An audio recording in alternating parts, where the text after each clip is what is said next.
If you don't connect the dots, you can't see the picture. And once you start asking questions, it takes you outside of the world we call human, where you start to see where all this control is actually ultimately coming from.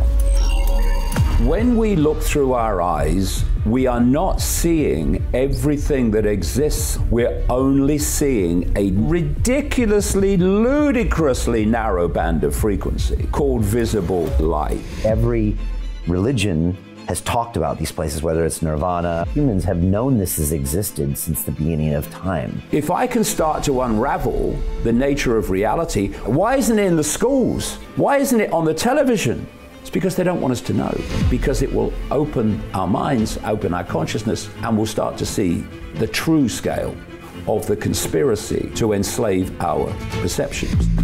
What we're living is an induced dream. When the penny drops that this is a dream, and you know it's a dream, you can start living it as a dream. You stop getting pulled into the fears fed to us to hold our perceptions in a state of enslavement.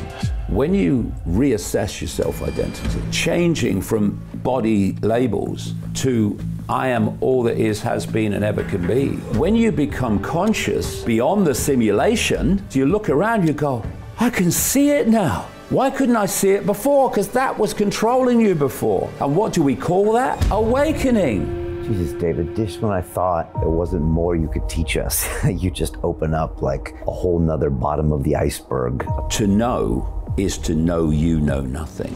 And that is, whatever we know, there's always more to know.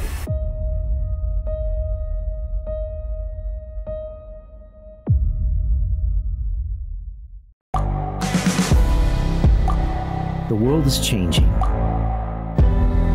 Inspiration is everywhere. It has never been so easy to connect, share, and bring people together. We're learning from others and finding the best in ourselves. Challenging our beliefs. Sharing our vulnerability. Overcoming our fears. Transforming ourselves so we can transform the world. How far can we go? This is London Real. I am Brian Rose. My guest today is...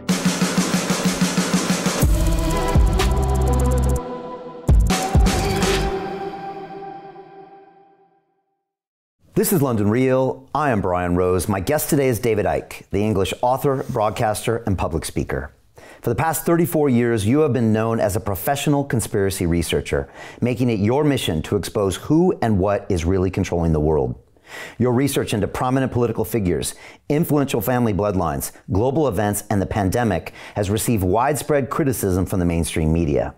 However, you have fostered a legion of fans who have grown tired of the government cover-ups, big tech censorship, and the global manipulation efforts that have become an increasing presence in our everyday lives. You have recently been banned from Australia and 27 countries in Europe after your appeal was thrown out by a Dutch court last week for, quote, posing a threat to public order. Exactly 1 month ago, London Real was completely deplatformed from YouTube, removing 12 years of work, 14,000 videos, over 1,000 interviews, 500 million views, and 2.3 million of our subscribers.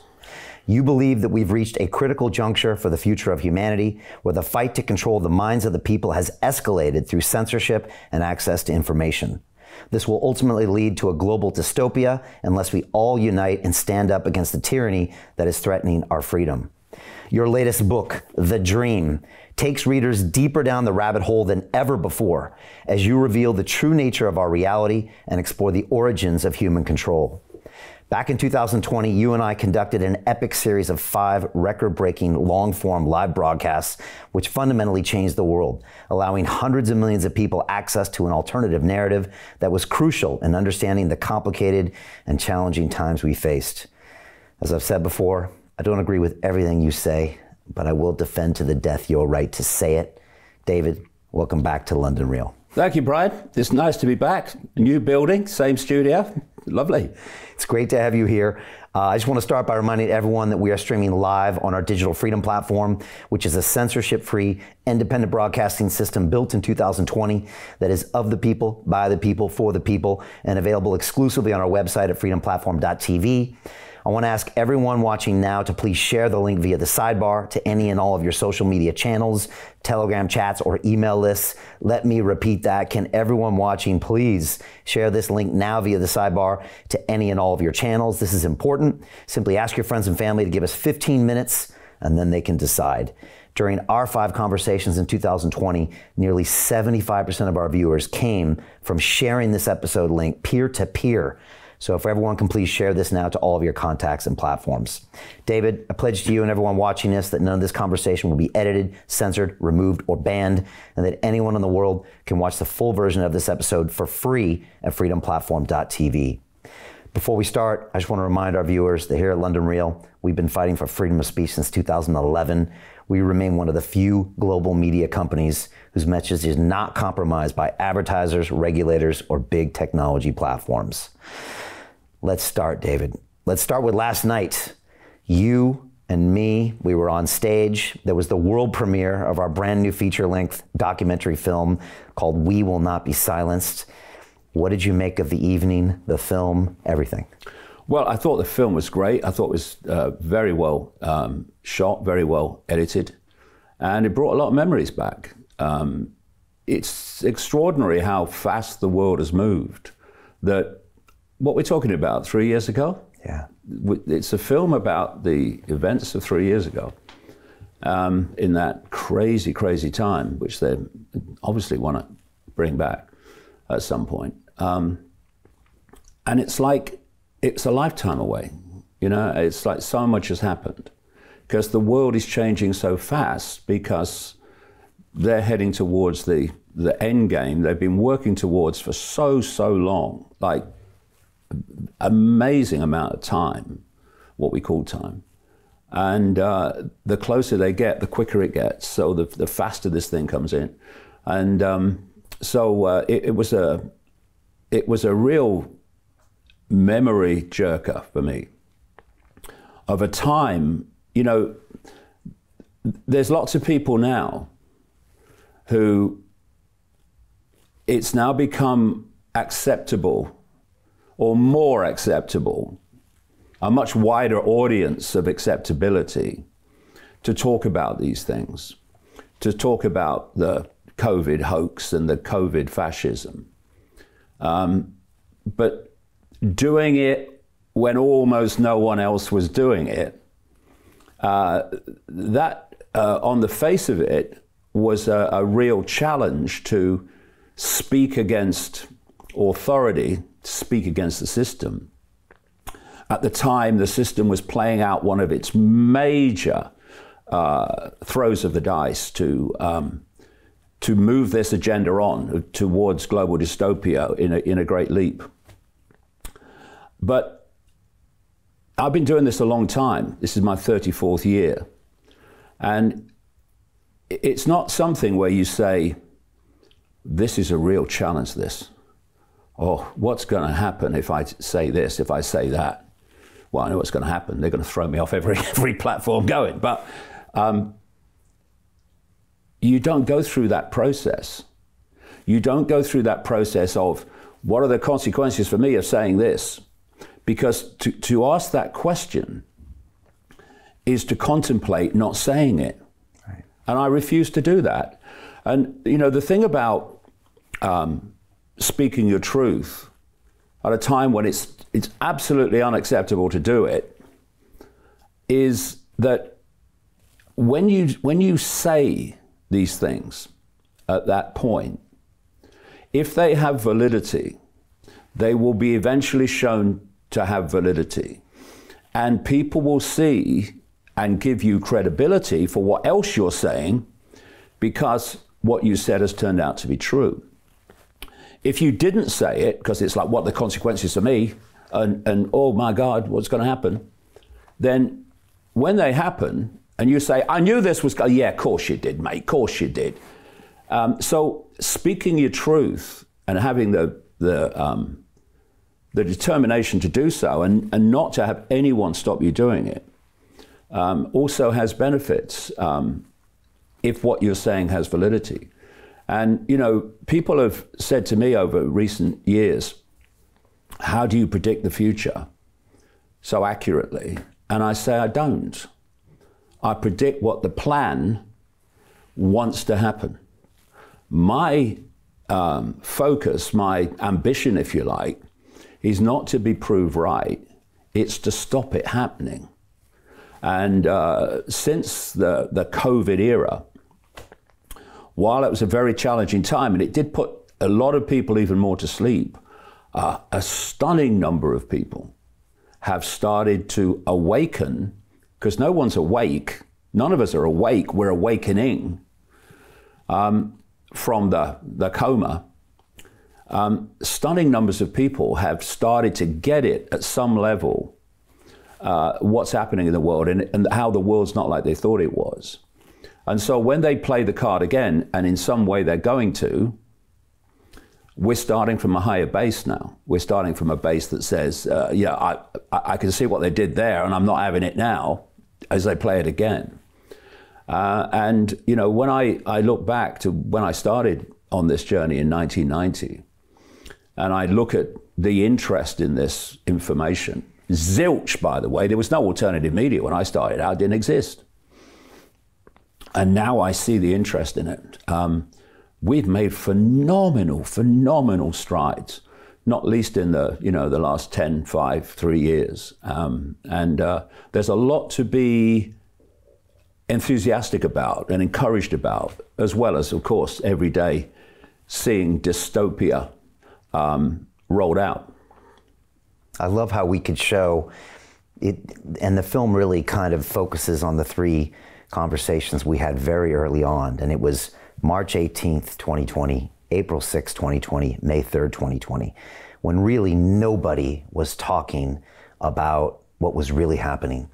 And like you said, we were very early to have those conversations. Yeah, it was very good also because, you know, being driven up here from the Isle of Wight, the streets were empty. There weren't any traffic, so it was good from that point of view. But it was also, I would look around, and I'd think, people have been telling me since I started talking about it in 1990, a few people can't control the world. It's not possible, mate. And I'm looking at the empty streets, and I'm thinking, how many people have decided this is going to happen? How many people have acquiesced to it? Tiny number, massive number. That's how easy it is. And what allows that tiny number to do that is the massive number acquiescing and obeying the little number. Oh, it's authority. You can't break the law. Watch me. And that's what we did. I'm going to play a trailer really quickly from the movie. If people want to register for our online premiere, it's londonreal.tv/silenced, and I'm going to be taking it to different cities around the world and trying to premiere it in theaters as well so people can really see it. So we'll play that trailer right now. This is We Will Not Be Silenced, our latest feature-length documentary film. Here you go. China has identified the cause of the mysterious new virus. Over the past few weeks, our entire world has been transformed. You must stay at home. Our freedoms have now been replaced with fear. We need all the protection that we can get. Now governments dictate what is allowed to be said. But today we will not be silenced. And 1 million people will be watching. I prepared my whole life for a moment like this, but nothing would prepare for what happened next. This is London Real. I am Brian Rose. My guest today is David Icke. What happened after that broadcast, Brian? London Real had an interview with David Icke, was removed from YouTube. If you take that guy off, you just make him bigger. What the hell just happened? Have you ever lost the only thing that makes you feel alive?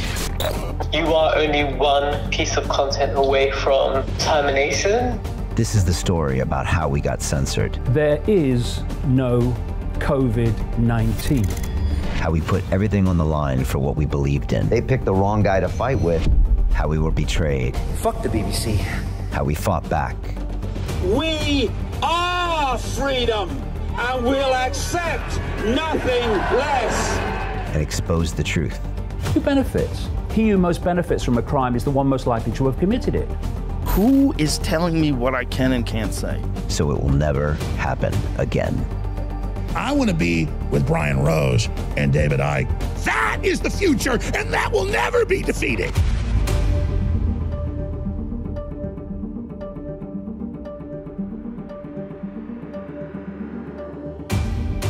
I am more powerful than they are, and they frickin' know it.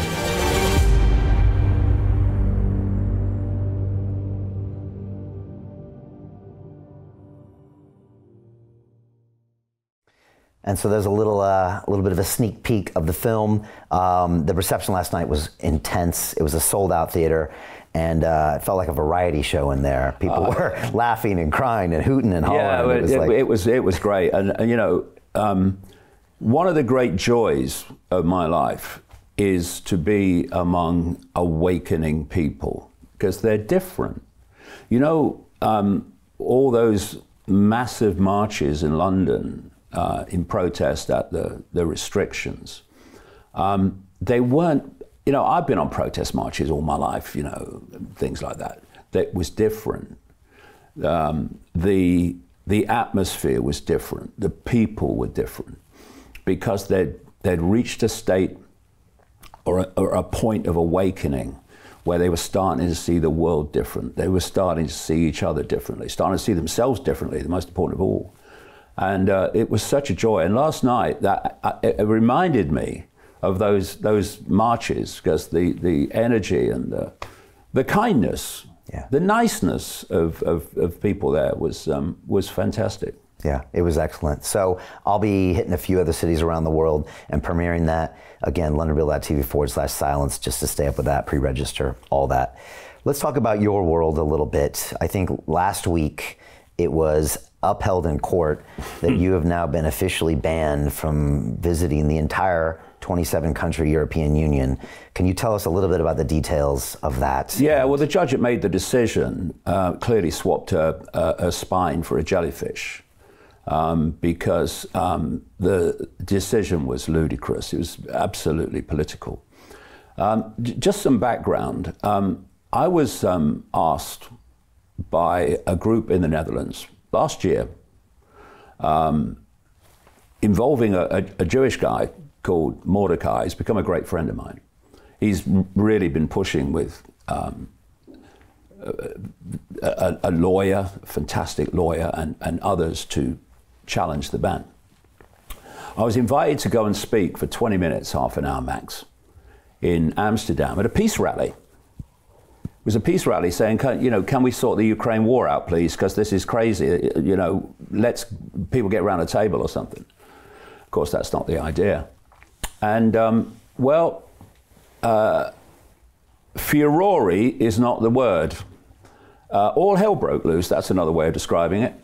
The justice minister, and I don't know what the Dutch word for justice is, but whatever it is, it's a misnomer if you're calling her a justice minister. She used parliamentary privilege to call me a Jew hater. The media went absolutely bloody crazy for 3 weeks. And all these major mainstream programs in the Netherlands were demonizing me. And I'm thinking, I was just asked to speak at a peace rally. What's going on? And not once did they ask me for a comment. I mean, if you're going to demonize me, get me on the show. Let me have a word. No invitation at all. So what happened in the end is they found a way of banning me. Now, because the Netherlands is in something called the Schengen Border Group, when you're banned from one, you're banned from all of them. And currently, it was 26 when the ban happened, but now it's 27. Croatia's come into it. Romania and Bulgaria are coming into it by the end of the year, I think, so I'll be banned from 29 countries. I'm already banned from Australia. And lots of other countries use the Schengen criteria and therefore won't let you in if you're banned by the Schengen group. So we challenged it. And the judge who was overseeing it admitted in her judgment that the law under which I was banned no longer exists. In March of this year, the Schengen group dropped a regulation through which I was banned. And the judge said, I'm going to give my judgment on the 31st of July. Just before that, I'm knocking it on 10 weeks. And at that point, I thought, okay, here we go. So she took the whole of the 10 weeks and then the judgment a few days ago and said, yes, that the law under which he's banned no longer exists, but it did exist when he was banned. And the other thing is, the government lawyer, who, you know, he's not the brain of the Netherlands, that's for sure, I tell you, looking on. And he said in the court hearing that if I don't change my views, because the ban's for 2 years, if I don't change my views at the end of the 2 years, and of course I'm not bloody going to, then the ban could be indefinite, right? And, you know, talking of the film, the documentary, it covers a period where, as a result of our conversation and me in the second interview calling out the whole COVID hoax massively on every level, in April 2020, I was banned from YouTube, banned from Facebook, banned from all of them, Spotify, all of them. Ofcom told the broadcast media in Britain that they couldn't have me on. Well, I've never appeared in the mainstream media in Britain since then. Banned from Australia, like I say. And I have to say, you know, I've watched events of the last 2 weeks with a little shake of the head. You know, I'm talking about Russell Brand, and, you know, it's like he's been demonetized from YouTube. It's outrageous. I was demonetized from YouTube in 2018 and thrown off in April 2020 and all the rest of them as well. And banned from now 27 European countries, banned from Australia, banned from a lot of other countries if I try to get in. And that's, you know, the what I call the mainstream alternative media, and the kind of big names that have, you know, emerged, a lot of them since COVID, so-called big names, they're like outraged. Oh, it's free speech. Well, look, YouTube should not have done it. Of course, it's outrageous, but let's have a bit of perspective here.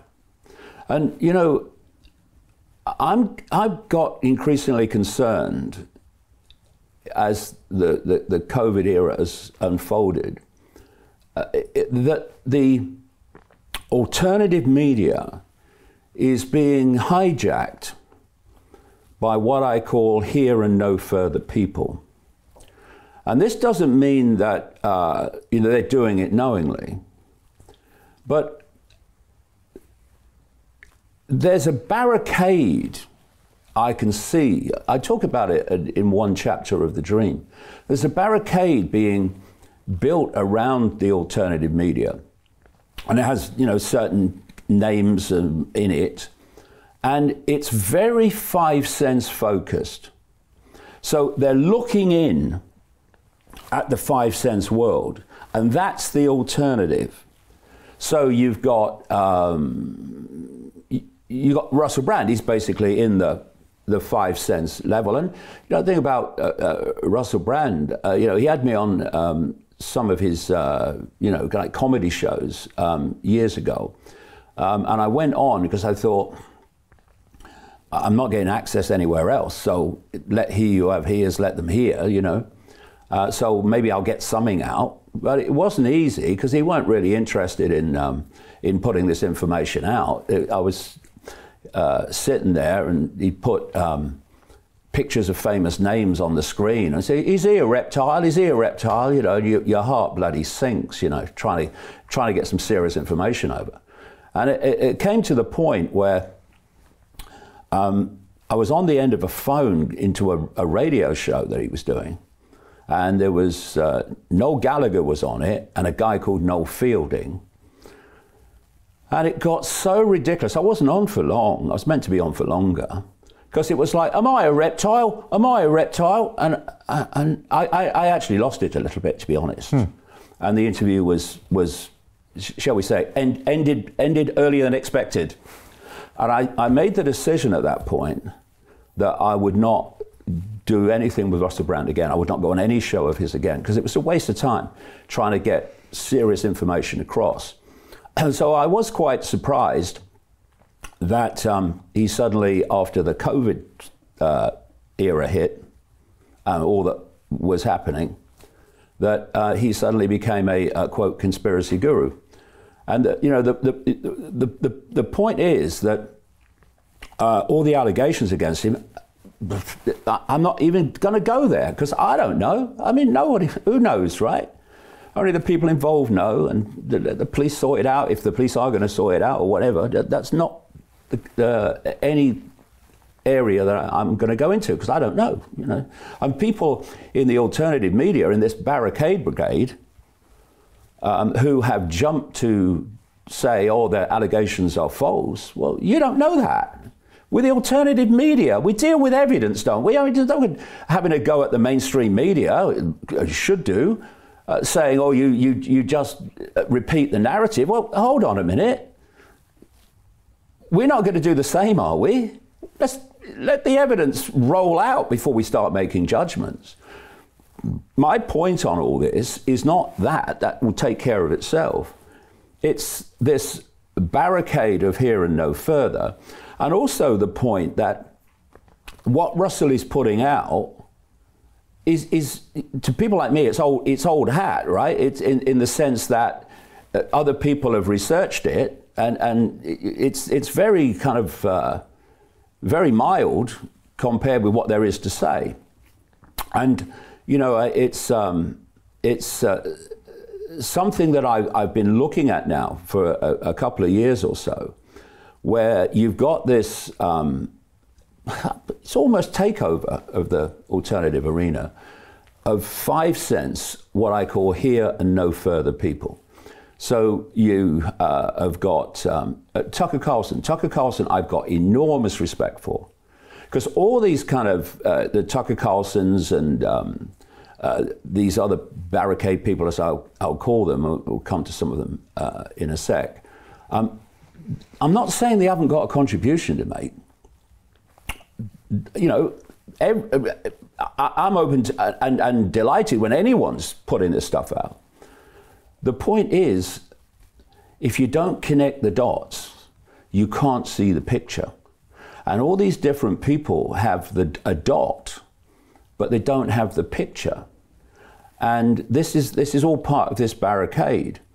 And so you look at Tucker Carlson, and when he was on Fox, the first thing I used to watch every morning was the Tucker Carlson show from the previous night, because he was taking the perspective of politics, etc., to a not the expanded level, but a much more expanded level. And that was good on him, and what he's doing now, you know, good. But it's still 5 cents centric, and it's still looking in on the 5 cents world and talking about the political system and the systems of authority within the world of the scene. So it's very point specific. He'll interview Obama's gay lover, and there's a whole reaction around that. Or Russell Brand will talk about another 5 cents point, and there's a big reaction around that. And everyone says, "Oh wow, thank God for the alternative media." Yeah, but they get stuck there. Exactly that. And the thing about Russell Brand, you know, if you want a masterclass on clickbait headlines, go through his Rumble videos, because the clickbait headlines Does he regurgitate stuff are phenomenal. You did from years ago? It's regurgitation, yeah, exactly. And then you look at Andrew Tate. Andrew Tate has picked up on something I've been writing about for a while. He's picked up on a specific area. Now, it's an important area, and that is the way masculinity is being removed from the male. The point being, though, that when masculinity, toxic masculinity and all that started, I said they're going to come for the women next. And they've started to come for the women. And there's a reason for that. You know, the word that opens up everything and takes you through the glass ceilings to the next level and the next level is a simple question. Why?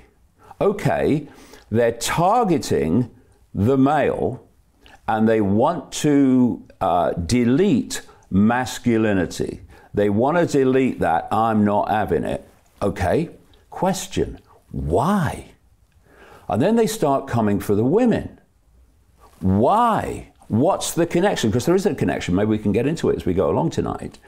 And so Andrew Tate has picked up this area of taking masculinity from the male. This is why sperm counts are dropping. This is why testosterone levels are dropping all across the world. This is systematic. So that's good that he's focusing on that. But if you at the same time equate masculinity with having a bloody Bugatti or having lots of money and, you know, being macho man, well, you know, for me, that takes it across the balance point to another imbalance point. And, you know, I was laughing the other day. I caught a video by Andrew Tate in which he said basically that he's been predicting the future. He said, I was talking about the Matrix 2 years ago, he said, right? What? I was talking about it 30 years ago, and you don't know what the Matrix is, mate. These are just words. Oh, it's the Matrix. So what is that? I hope we can get into it, because I talk about that in the dream. What is this Matrix? What form does it take? Why does it exist? And so what you're looking at is people, and they become the big names, you know, and they get massive numbers and followings. And canceled, and Andrew is potentially going to prison for 10 years. Yeah, but you look at it and you see dots. You don't see dots connected. So another one, and all these people have come out in support of Russell Brand, and that's okay, that's their choice. But it's a bit early to start making judgments, like I say, on things that we know nothing about, because we don't. Another one is Ben Shapiro of the Daily Wire. The Daily Wire is not the alternative media, it's an alternative Republican Party. It's 5 cents centric, and it's looking into American politics and analyzing American politics, which is fine. I don't have a problem with any of these people doing what they're doing. I have a problem with the fact that they are together, and I would bring Jordan Peterson into that as well. There's some very interesting things to say about psychology. Again, it's another area, another dot. Very interesting stuff. But in terms of the big picture, he hasn't got a clue what's going on, frankly. Right. And so you've got all these different people in what I call the barricade, and they're all making their contributions. And, you know, I say, okay, fine, yeah, no problem, yeah, good. But better than the BBC. Yeah. But yeah, and actually, interesting you should mention that, because another one of these barricade organizations is GB News in Britain. You know, this is something that is kind of important to point out. During COVID, right, there was a build-up of rejection and a build-up of awareness that the world wasn't like we thought it was. You know, some of us could see it before because we did the research, but more and more people could see that. And you saw with the COVID protests in London, started off with a few people. They were picked off by the police. And in the end, there's hundreds of thousands of people walking through London, and the police are standing on the side of the road just watching us go by because there's nothing they could do. The numbers were too great. And there comes a point where, if you like, the resistance needs to be, it needs to have the steam taken out of it.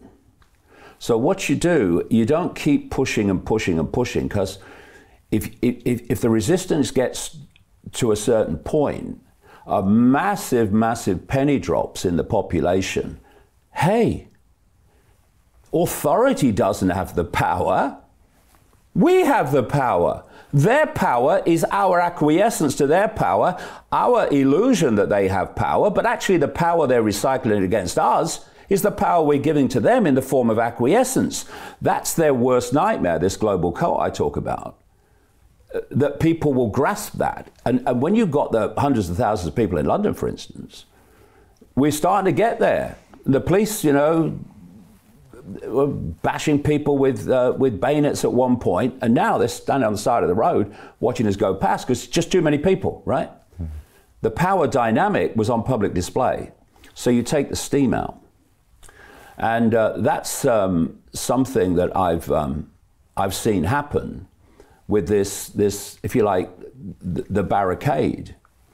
It's like we can't get everyone to believe what we want them to believe.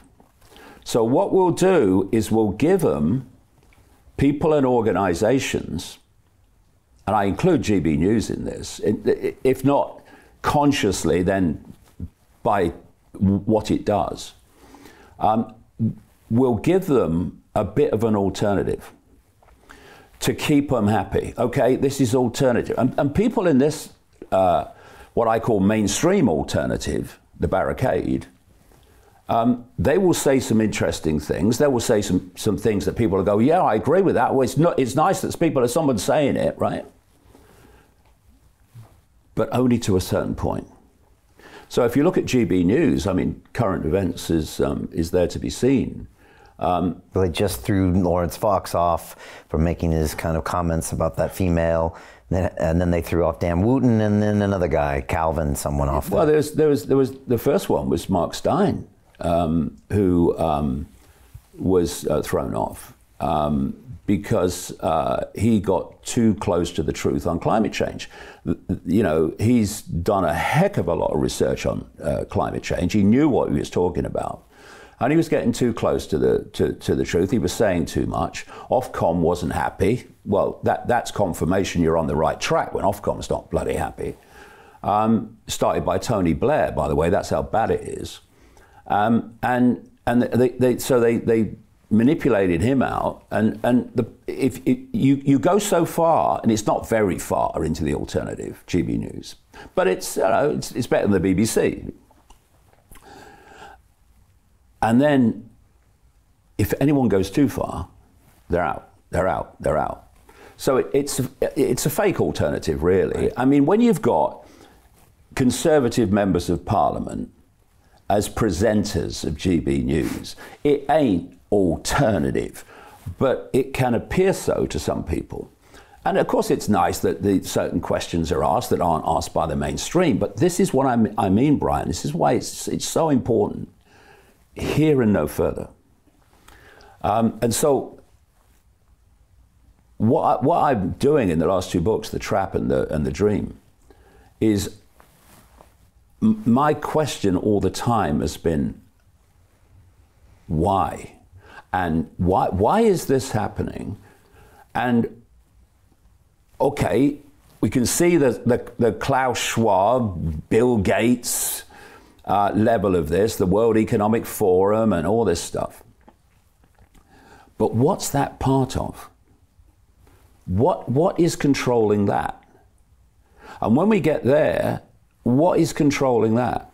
And when you go through that process, you realize that the Klaus Schwab, Bill Gates level of this is minute compared with the full scale of actually what we're part of. And if we don't understand that, if we don't grasp the true scale and the true nature of human control, which is all founded on perceptual control, then we'll be poking around in the symptoms. Klaus Schwab, Bill Gates, Anthony Fauci, and all this stuff. Trudeau, all the rest of them. We're poking around in that, but we won't see, A, what that is just a small part of, and B, how we can bring this house of cards down, because that's all it is. And, you know, the film was about censorship and being silenced. And the foundation reason for censorship is control of perception. Because if you can control perception, you've got behavior. We behave as we do because we perceive as we do. People meekly went under house arrest in the COVID period because they believed what authority told them, that there was a deadly virus and they had to stay at home to protect themselves, protect other people.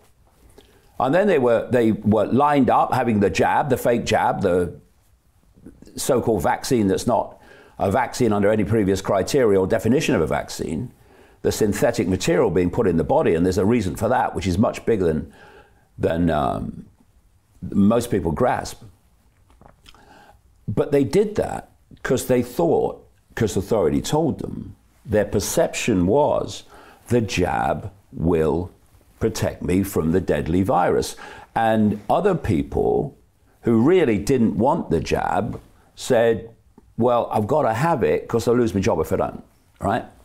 And so you had the perception of a deadly virus, and what followed was the behavior as a result of that of fantastic numbers of people to do what authority told them.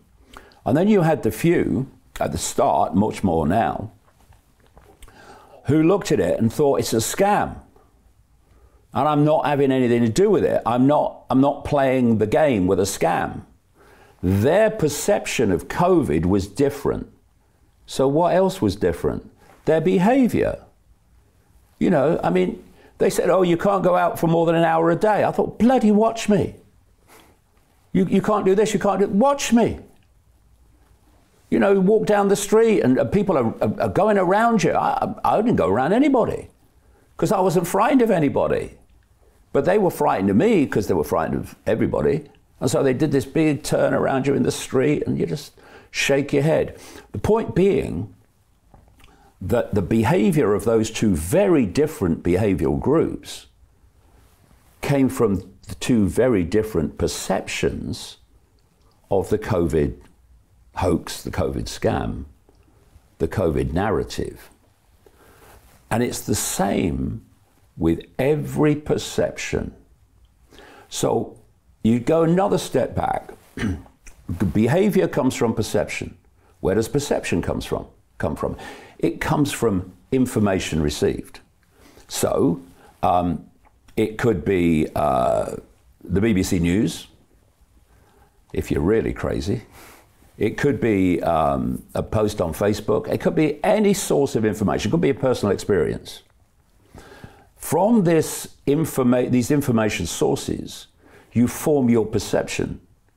And from perception, you form your behavior. So control of the information from which people form their perception is absolutely crucial to this sequence. And therefore, if you want them to believe a narrative, perceive a narrative, behave on the basis of that narrative, then you don't want other narratives that could give people a different perception of a situation, the world, or self-identity. You don't want that circulating. And that's the foundation of censorship, and that's why it's getting fiercer and fiercer and fiercer, to the point where, as I predicted a long time ago in the books, what they want is a point where no one will ever see or hear anything that isn't authority approved. And we're, of course, moving towards that. Is the online safety bill a step towards that? The online safety bill in Britain is a massive step towards that, because they've given this, I mean, I love it. They say, Ofcom is independent. Okay, so who appoints the person in charge then? Oh, the government. Oh, right, that kind of independence. Gotcha. Ofcom is not there. I mean, this is why it was created by Tony Blair. It's not there to watch extremes of behavior by broadcasters. It's there to dictate what people can see and hear. And what the online safety bill does, and there are other versions of it around the world called different names, because this is a global cult and it's centrally directing a global agenda. Therefore, you see the same thing happening everywhere. COVID, I rest my case. They are there to be now an arbiter of what goes on the internet and not. They've moved from just broadcasting. They're now, through the online safety bill, deciding what can go on the internet or not. And there's big fine consequences if you don't do what you're told. They asked to regulate our freedom platform. They asked us to register last year as it was a requirement of Ofcom before this safety bill was coming on. Yeah, so, I mean, why on earth would you have a centralized organization, Ofcom, same in every other country, certainly Western countries anyway, and others too, with a government-appointed person in charge who is a career bureaucrat, you know, just does what the system wants her to do. Dame Melanie Dawes, isn't it, the name of the lady?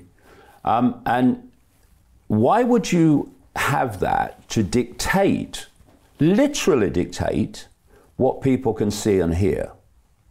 Well, she might not be bright enough to realize the bigger picture of what she is a pawn in, willing pawn, obviously.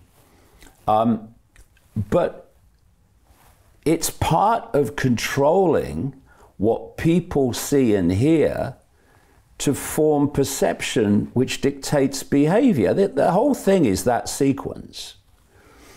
And this is the reason, Brian, I think, one major reason why it's so important that we break these barriers of here and no further in the alternative media, what I call the mainstream alternative. Because as I outline at length in The Dream, control of perception is massively greater, incredibly, enormously greater than just censoring through the online safety bill. How about the very reality that we are experiencing is the foundation of human perception of reality, of self, of the world, of everything that happens in what we think is the world.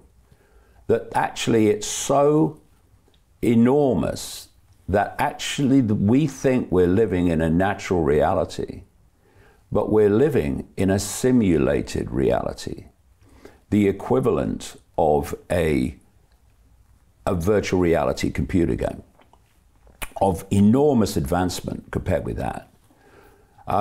Suddenly, censoring on Facebook to manipulate perception takes on a rather different light when you see that our entire reality, our entire self-identity of who we are, where we are, what we are, is that perception is being dictated second by second by a simulated reality that we think is real. But this is the point. If you don't want people to get to that level and perceive that level of perceptual control, then you need the censorship here so they can't get there. So you're holding them in this barricade. And this is why I emphasize, Brian, that these major names of what I call the mainstream alternative are 5 sense focused. They are perceiving everything. They're perceiving the answers to everything overwhelmingly as the 5 sense answers to 5 sense problems. Right. When actually we're living in a reality that is nothing like it seems to be. We are not who we're told we are. The world is not what we're told it is. But that level of censorship stops you getting there unless you are someone who refuses to follow the norms, who doesn't care what people think of them. They just want to know what's going on and how it works. So I've been driven all this I'm in my 34th year of this now, by a quote attributed to the ancient Greek philosopher Socrates, which were words to the effect of, to know is to know you know nothing. That's the meaning of true knowledge. In other words, you realize a fact that cannot be challenged and cannot be denied.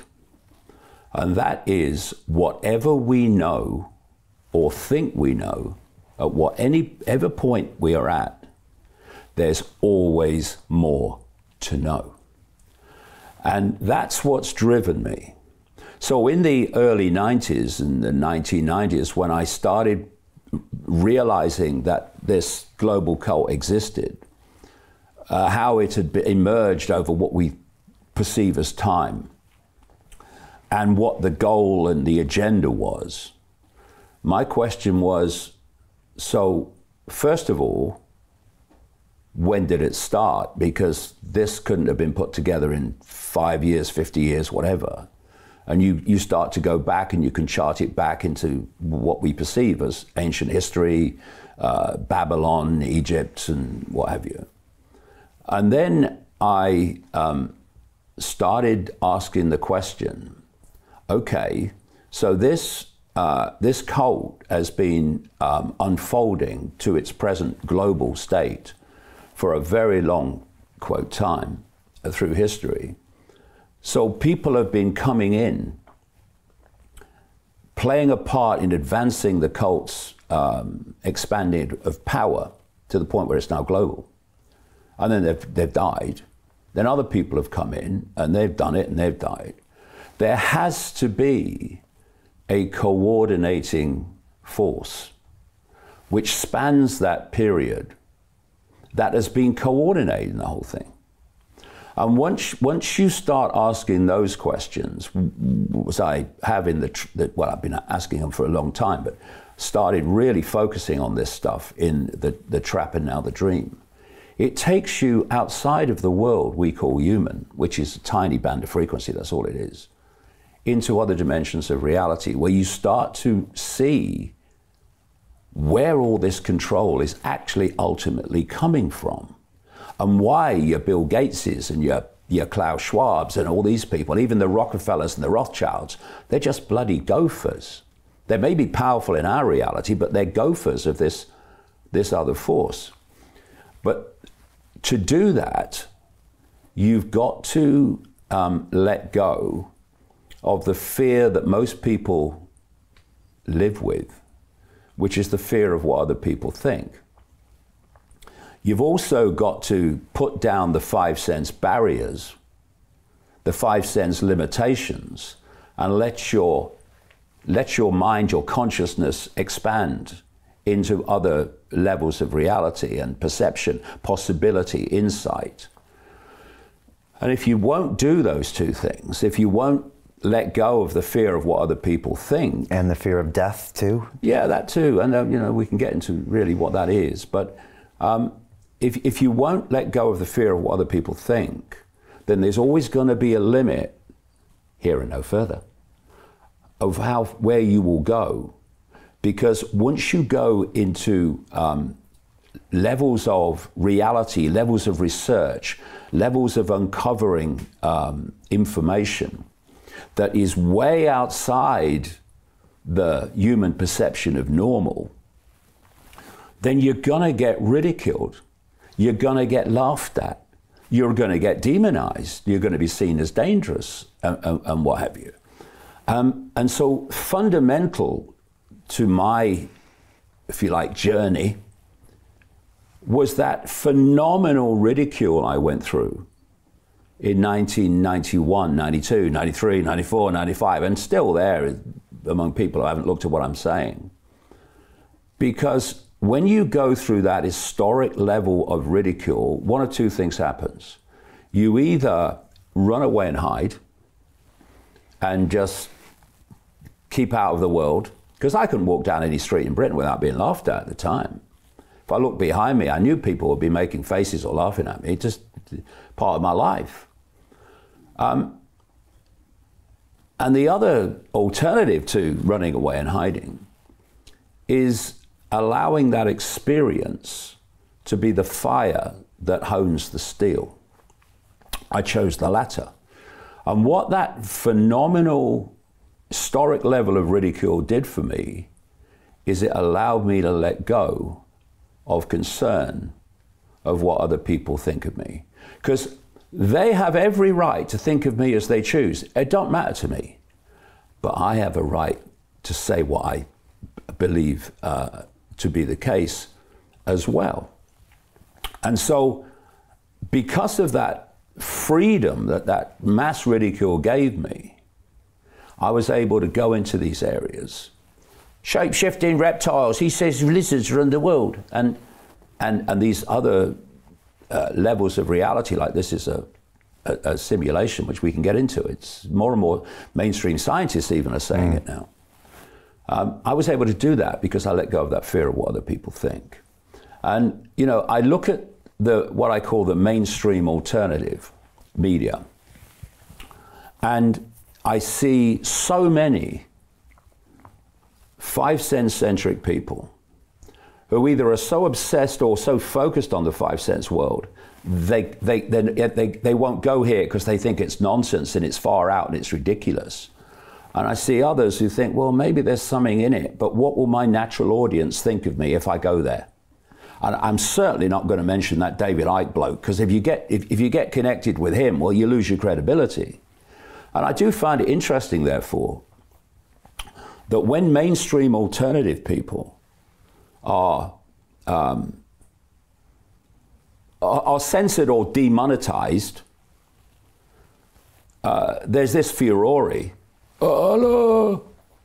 And when you're banned from 27 European countries, banned from Australia, banned from all these mainstream platforms, you know, it just passes people by. And it doesn't pass the public by, the awakening public by. Right. It passes the mainstream here and no further people. So let's imagine if Russell Brand was banned from EU, it would be a massive uproar. I know. It'd be the end of the world. Right, but you are, and there's not a peep that happens. And he's just demonetized on YouTube, not even deplatformed. Yeah. And there's the massive uproar. That's what I found interesting is the term Russell Brand has been deplatformed. He hasn't. He's been demonetized. Yeah. Now, they might deplatform him because at the end of the day, is in this squeeze, they're going to shut down everybody, no matter how mild they're, you know, whatever, how mild the things they're saying. That's the point. It's only a matter of what point in the sequence they get picked off. But, you know, I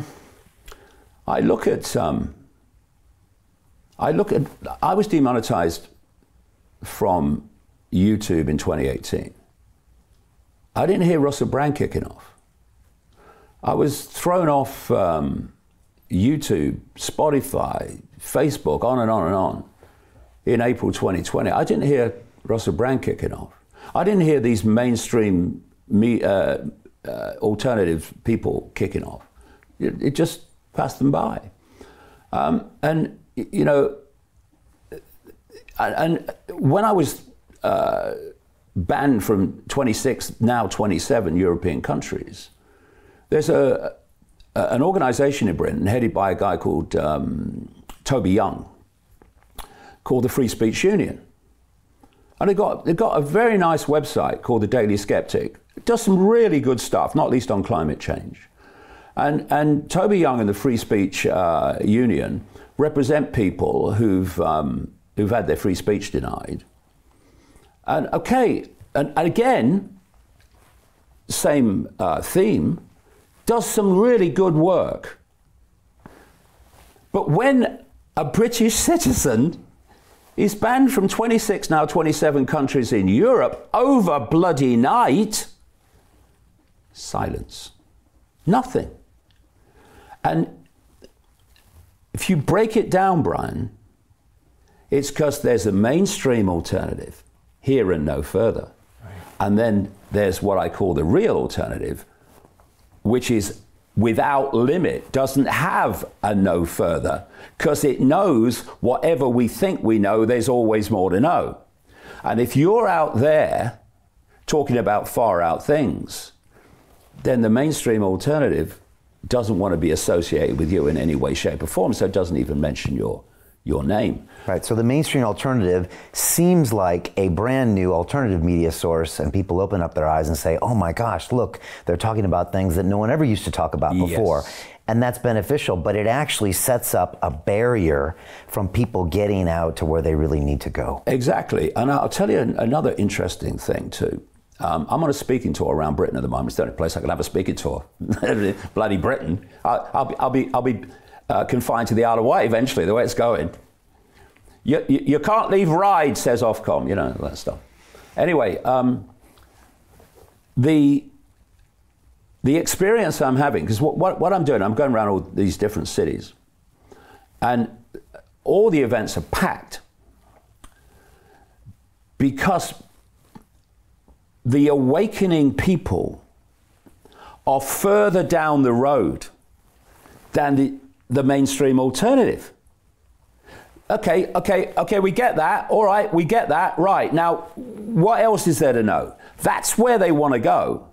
So what I've been doing in these talks, and I do a talk for about 2:15, 2:30 in the first half, and then take questions. I've really been going deep in the rabbit hole. I've been going where the dream goes. Mm. And people, in the great majority of people, are getting it, seeing it, and they're going, whoa, this makes sense of the world, which the mainstream alternative doesn't in the same way, because it's only part of the story. And so you've got the awakening people who are further down the road to seeing the scale of it and wanting to know more than the mainstream alternative is, because it's here and no further. You know, another thing too, there was a guy called Albert Pike who was a massive bloody Freemason. He was the Grand Commander of the Southern Jurisdiction of Freemasonry in America in the 1800s, very influential guy. He was the guy that apparently sent a letter to another cult operative called Mazzini in Italy, saying there were going to be 3 world wars and to transform human society on the process of what I've been calling since the 90s problem, reaction, solution. And he said, when the public want a hero, we will give them one. And, you know, we've got to be very, very, very careful when these so-called hero figures are put before us, that they're not Pied Pipers leading us to the edge of the bloody cliff, or at least holding us in a holding pattern of perception so we don't see what we need to know to really understand what's happening. Is that what some of these alternative media figures are? I think some of them are. I think a lot of them are simply doing what they do because, okay, they choose to do that and they've picked out a niche, and that's fine. I've got no problem with any of that. What I've got a problem with is the way there's this kind of limitation on what is alternative, instead of the alternative must be the infinity of knowledge that is not in the normal narrative. That must be what alternative is. And I don't see a lot of people in the so-called mainstream alternative media who think like that. They say here and no further. This is how it is, and this is as far as I'm going. Well, it's fine if you don't want to go any further. That's fine, but don't shut out those that are just because they are. Well, and think that you've got it because you say that there's these globalists. My question is, okay, why are they globalists? Why are they doing what they're doing? Because a lot of these globalists are very, very old men, old white men, that's what they are, you know, and they're, by the way, running this woke arena to divide and rule on the basis of race, on the basis of sexuality. That's who's ultimately running this, is old white men. Old white men, which, because they have different, shall we say, medical treatment than the rest of the population, they live to a very old age. I mean, look at Prince Philip, look at the Queen, look at the Queen Mother, look at Henry Kissinger, look at David Rockefeller, and so on. You see how old they get, yeah. But they're still old white men, and they are going to be gone by the time this dystopia, this AI-controlled dystopia, comes in full blown, right? So why are they doing it? Because they are part of something much greater than them, to which they are servants while they are in human form. But it's that other level that's orchestrating the whole thing. That other level that the mainstream alternative, 5 cent centric, looking in on the world, will not go. Okay. And like I say, when I see people talking about, I've been talking about the Matrix for 2 years. Well, I mean, hello. But also, but you don't know what the Matrix is. You've no idea. It's just a word that you pull out and throw around. You don't know what it is.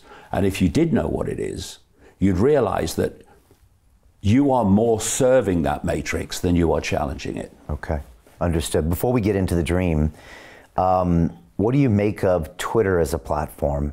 Just because it's a platform for a lot of these alternative mainstream. Oh, I hope this is going to be a long interview, Brian, because there's so much to say about this question alone.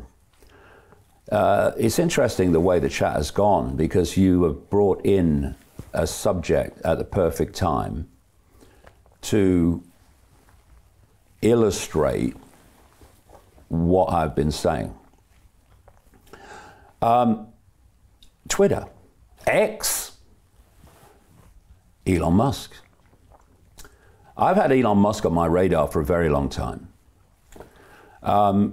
because you do not reach that level of apparently claim to be richest man in the world unless the cult is okay with you, right? You don't. Unless you're in service to the cult, you don't get to that level. Because, as I've described elsewhere, this cult completely controls the world banking financial system. It bloody created it. And therefore, if it wants to bring you down financially from that highest point of richest man in the world, it can do it overnight. The great chunks of Musk's wealth are related to the overvaluation of the share price of Tesla. Okay, so let's look. I have this phrase, know the outcome and you'll see the journey. If you don't know what the outcome is planned to be, then everything's random. Why are they doing that? Why has this happened? When you know what the outcome is planned to be, those apparently random events become very clear stepping stones to the outcome. So what's the outcome they want? Well, part of it is they want to generate a electromagnetic field, the cloud they call it, which impacts on every inch of the planet, what we perceive as the planet. And it's founded now at its highest point on 5G, but they're already starting to bring 6G in, 7G to come. They want to create this massive cloud of electromagnetic, technologically generated energy, information, to which humans will be connected through AI.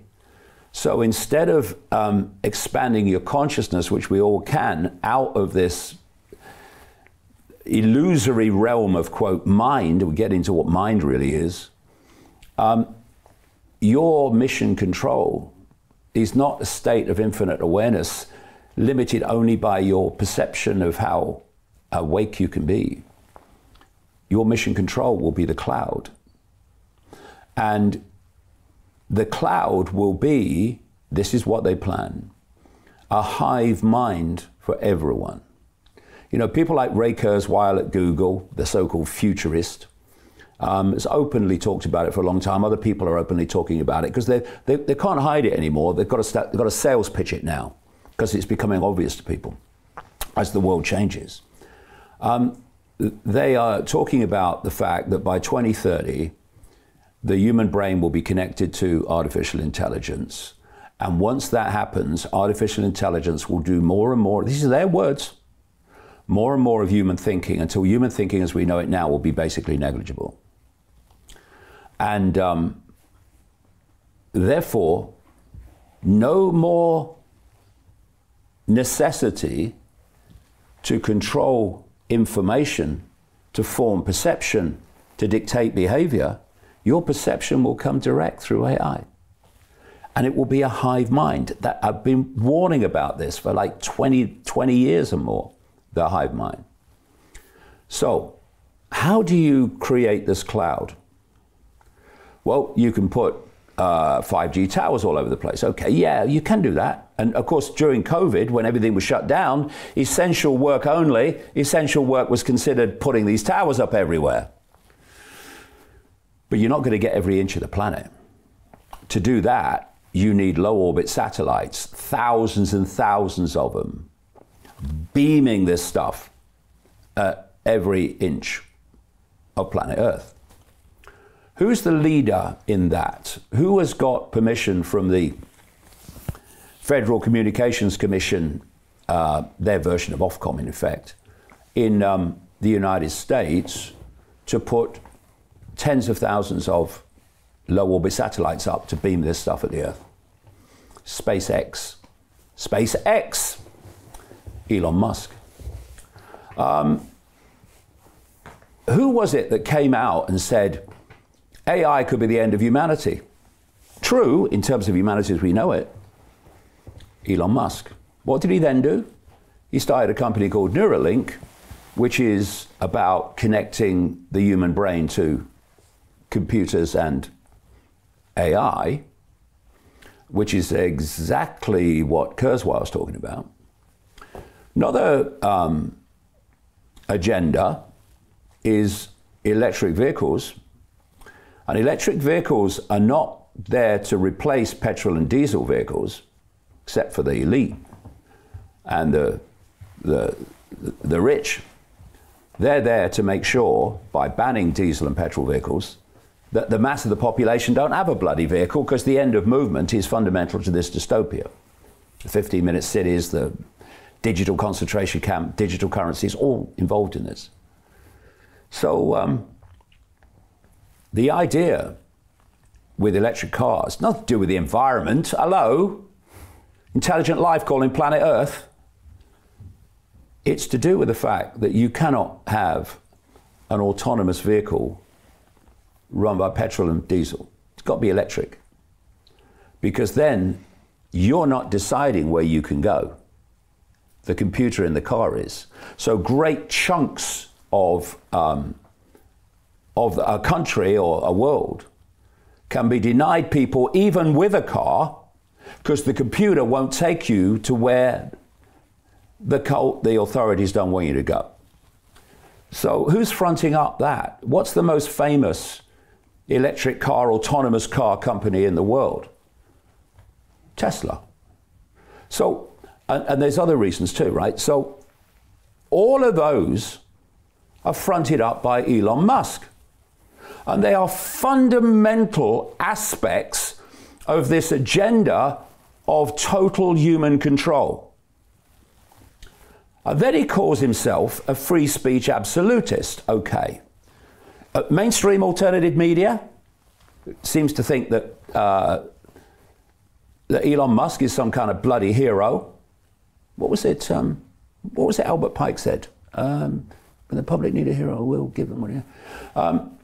So let's ask a few questions about Twitter. Now X is obsessed with X. So the alternative, mainstream alternative, has been saying that Twitter is controlling information, that it's run, dictated by the deep state, and it's controlling information, it's controlling what you can see and what you can't see. I was thrown off Twitter at the same time in April 2020, while Russell Brand has been kept on all the way through to now to build up 6.5 million subscribers on his YouTube channel, now demonetized, and millions more on Facebook and what is now X, Twitter. Whereas I was off the law in 2020, early 2020. So, okay, so you're saying the deep state controlled Twitter and what could be seen on it? Yeah. Okay, got a question for you. Elon Musk is a free speech absolutist, right? Yeah. Oh, yeah. Oh, absolutely. So why would the deep state that had secured control of Twitter and what could be seen on it and what couldn't, why did they allow the free speech absolutist to frickin' buy it? More than that, why did they threaten to take him to court to make sure that he bought it and took it over? Well, how about if this takeover of the alternative media, this here and no further barricade, also included Elon Musk? How are you going to get Elon Musk as a mainstream alternative hero unless he does something to appear like a hero? Oh, yeah, he's bought Twitter and he's let some, people back. Okay, so now he's a hero, right? Yeah. Well, one of the things I've been saying over the years is one of the greatest human diseases is naivety. And the sad thing is, I see naivety all across the mainstream alternative. I'm interviewed several times a week by people on podcasts and channels, alternative people, who are not the big names, who are not part of the here and no further, who absolutely get it. All those people are out there. They're wonderful people, very bright, very intelligent, very open-minded, but they're not part of this here and no further barricade. And if you want someone to appear to be one of you, one of us, they have to do something that gives you that impression. So we have Musk buying Twitter now, X, and he's become this hero, this free speech hero. And he replatformed you. Yeah, well, he is, well, he never mentions me. Mind you, the mainstream alternative never mentioned me, really. But the... I mean, put the Twitter account back. Yeah, exactly. But the thing about this whole thing is it's not where things are, it's where they go.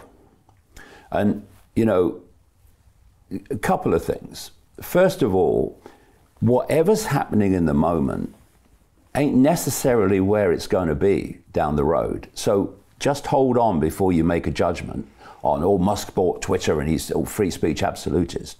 Just hold on and let's see where it goes.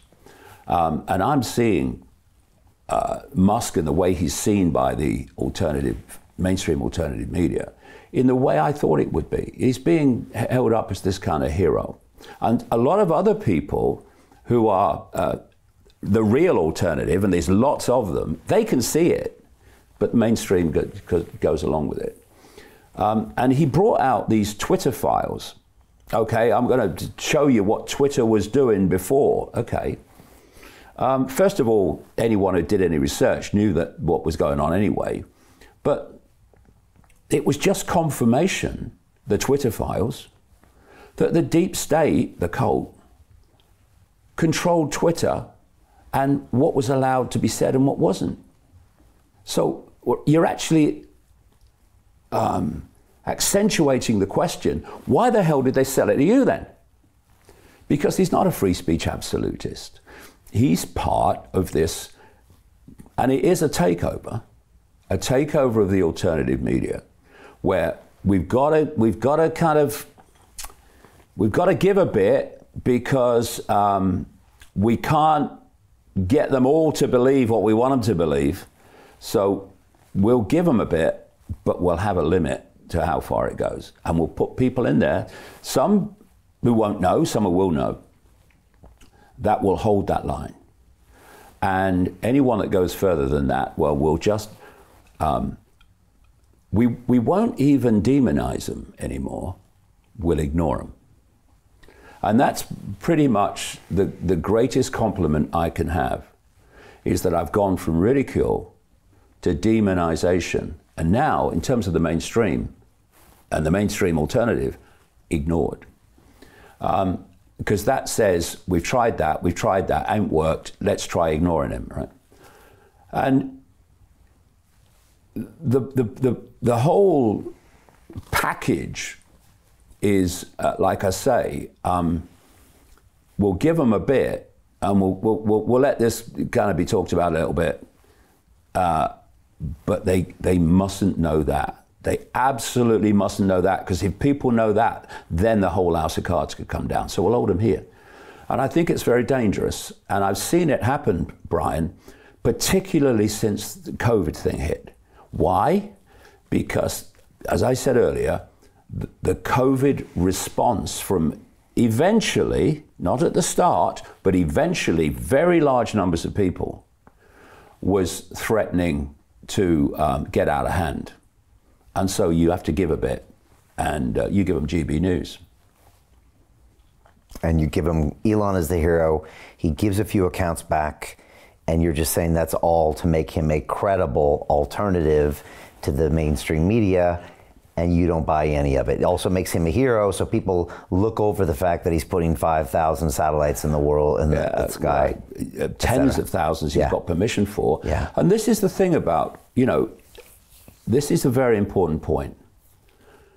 The danger of being told what you want to hear.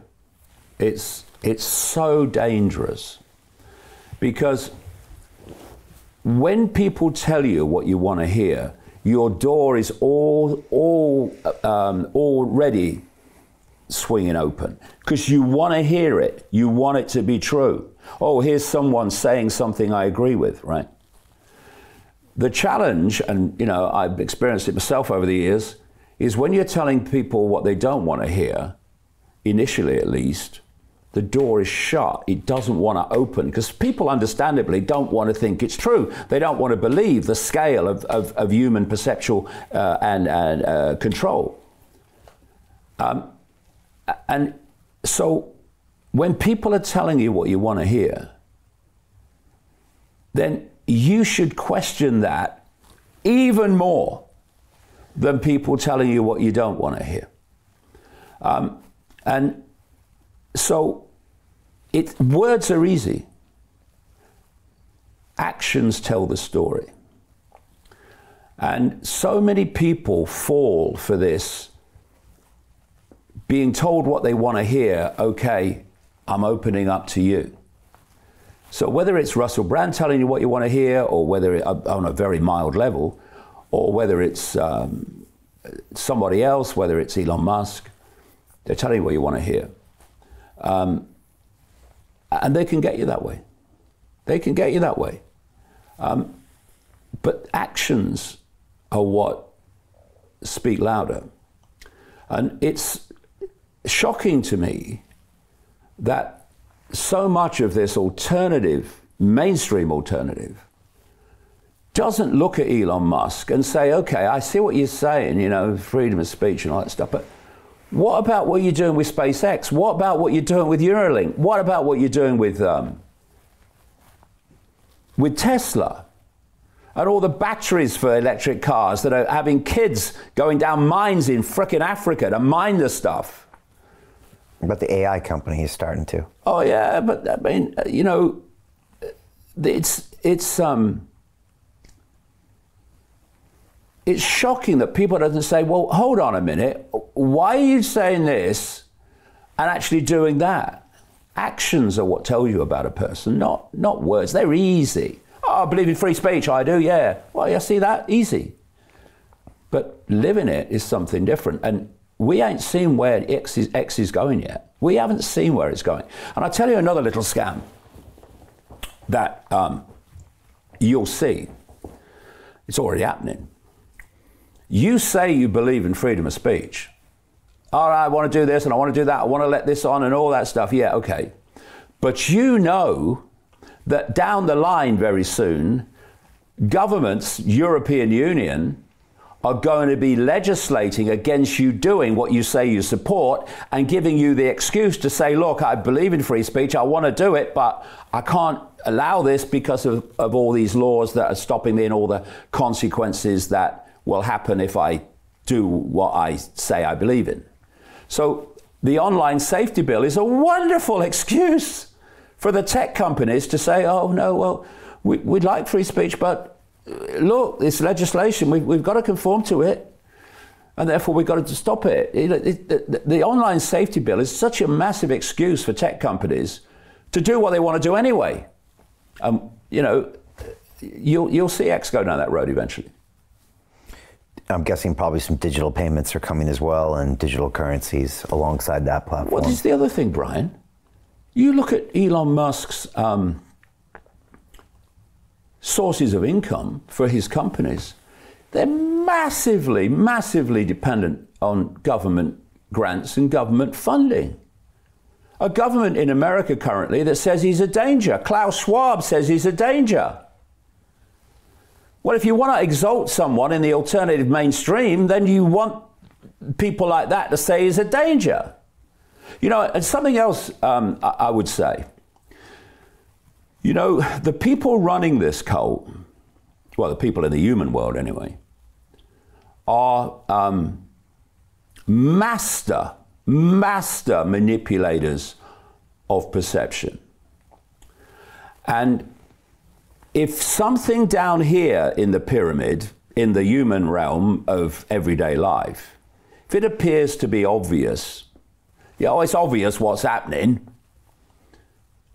then if you go up the pyramid to the master manipulators in the shadows, it's very rare that they do obvious. What appears obvious down here, from that perspective, is done for a very different reason. And we've got to be streetwise. We've got to delete this naivety. And a part of the naivety is it's obvious what's going on, but at that level, it very rarely is. Often what appears to be going on is the opposite of what's going on when you look at the reason they're doing it from that level. There's a lot of streetwise people in the alternative media. I don't see a great deal of streetwise people, be honest, by comparison, in what I call the mainstream alternative media. which is a very different entity to the alternative media in general, the vast majority of which no one knows even, much about them, because they're just running their channels and they're not, in the media. So I want to hear about the dream, because I'm quite fascinated about this level that you're talking about, that we don't perceive, that maybe is a simulation, that potentially is going to be controlled by AI, that's you outline in the book. Before you jump in, I had a question for you. We both had plant medicine experiences. You, I think, a long time ago, and I've had one maybe 3 or 4 years ago. But I feel like with that experience, it makes me very open to what you're about to say. Because during that experience, it was fairly clear to me that my perception was very limited. And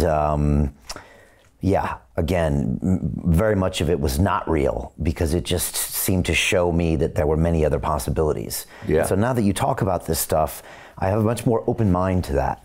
And I'm just wondering if that played a part in your own journey of seeing these other realms. And do you find people that are awakening or further down the spectrum might have had an experience like that, or some kind of conscious altering experience? It might not just be that medicine. Yeah. What happened to me is that I'd reached the point where I could see how the 5 sense world was manipulated. But I knew this had to be an expression of something else, something bigger. And I wrote a book about 9/11. I've written 2 books about 9/11, but the first one was Alice in Wonderland and the World Trade Center disaster. Why the official story of 9/11 is a monumental lie. And that came out in 2022 on the year anniversary of 9/11. 2002, on the anniversary of 9/11. And when I was writing that book, I said to some friends, I said, if I'm going to get the next level of this, I've got to go out there. And I've got to go out there, not in some dream where you wake up and you say, well, was that real? What? I've got to go out there consciously to see it. And very soon after that conversation, I got an invitation out of the blue to go to the Brazilian rainforest in 2003 and take ayahuasca, the plant medicine ayahuasca, which I did. I took it the first night, had extraordinary experiences over about 2 hours. Took it the next time, about 2 days later. I only took it twice. Could have taken it 4 times, but I got what I wanted. And I took a bigger dose. It tastes like licorice, actually, funnily enough. And it takes about an hour to kick in. You know the story. It takes about an hour to kick in. And then you go into a completely altered state of consciousness. Now, the interesting thing I've found is when you close your eyes under an ayahuasca experience, you're in a completely different reality. When you open your eyes, you're back in this one. Point is, your eyes don't want to stay open. You think, yeah, okay, I'm back in this world. Your eyes just want to shut, because that takes you somewhere else. And what happened was, this female voice, as loud as mine is now, started talking to me about the illusory nature of reality. How what we think we're experiencing is nothing like we're experiencing. And one of the hardest things of that 5 hours was my belly hurting. Because this, I tell you what, in these other realms, they've got a sense of humor. It was hilarious, because it was taking the piss out of how we see the world compared with what the world is. So I had instant recall of this information, and I came back to Britain, and I started researching different scientific disciplines, and I started to realize that if only they talked to each other, instead of, competing for funding and prestige, if you take the dots, they pretty much have sussed that what that voice told me is real, is true. And you start to realize this is something that every child should be taught at the earliest moment they can grasp it. They should be taught this fact, because from this, everything else opens up. That when we look through our eyes, we are not seeing everything that exists in that space. We're only seeing a narrow, ridiculously, ludicrously narrow band of frequency called visible light. That's all. Everything else outside that band of frequency, going off into infinite reality, is denied to our sight sense. Put that into context. According to mainstream science, and this is what really, the earliest age they can grasp it, children should be told, as a matter of course. But they're not. And no one else is told as a matter of course either. Why? They don't want you to know.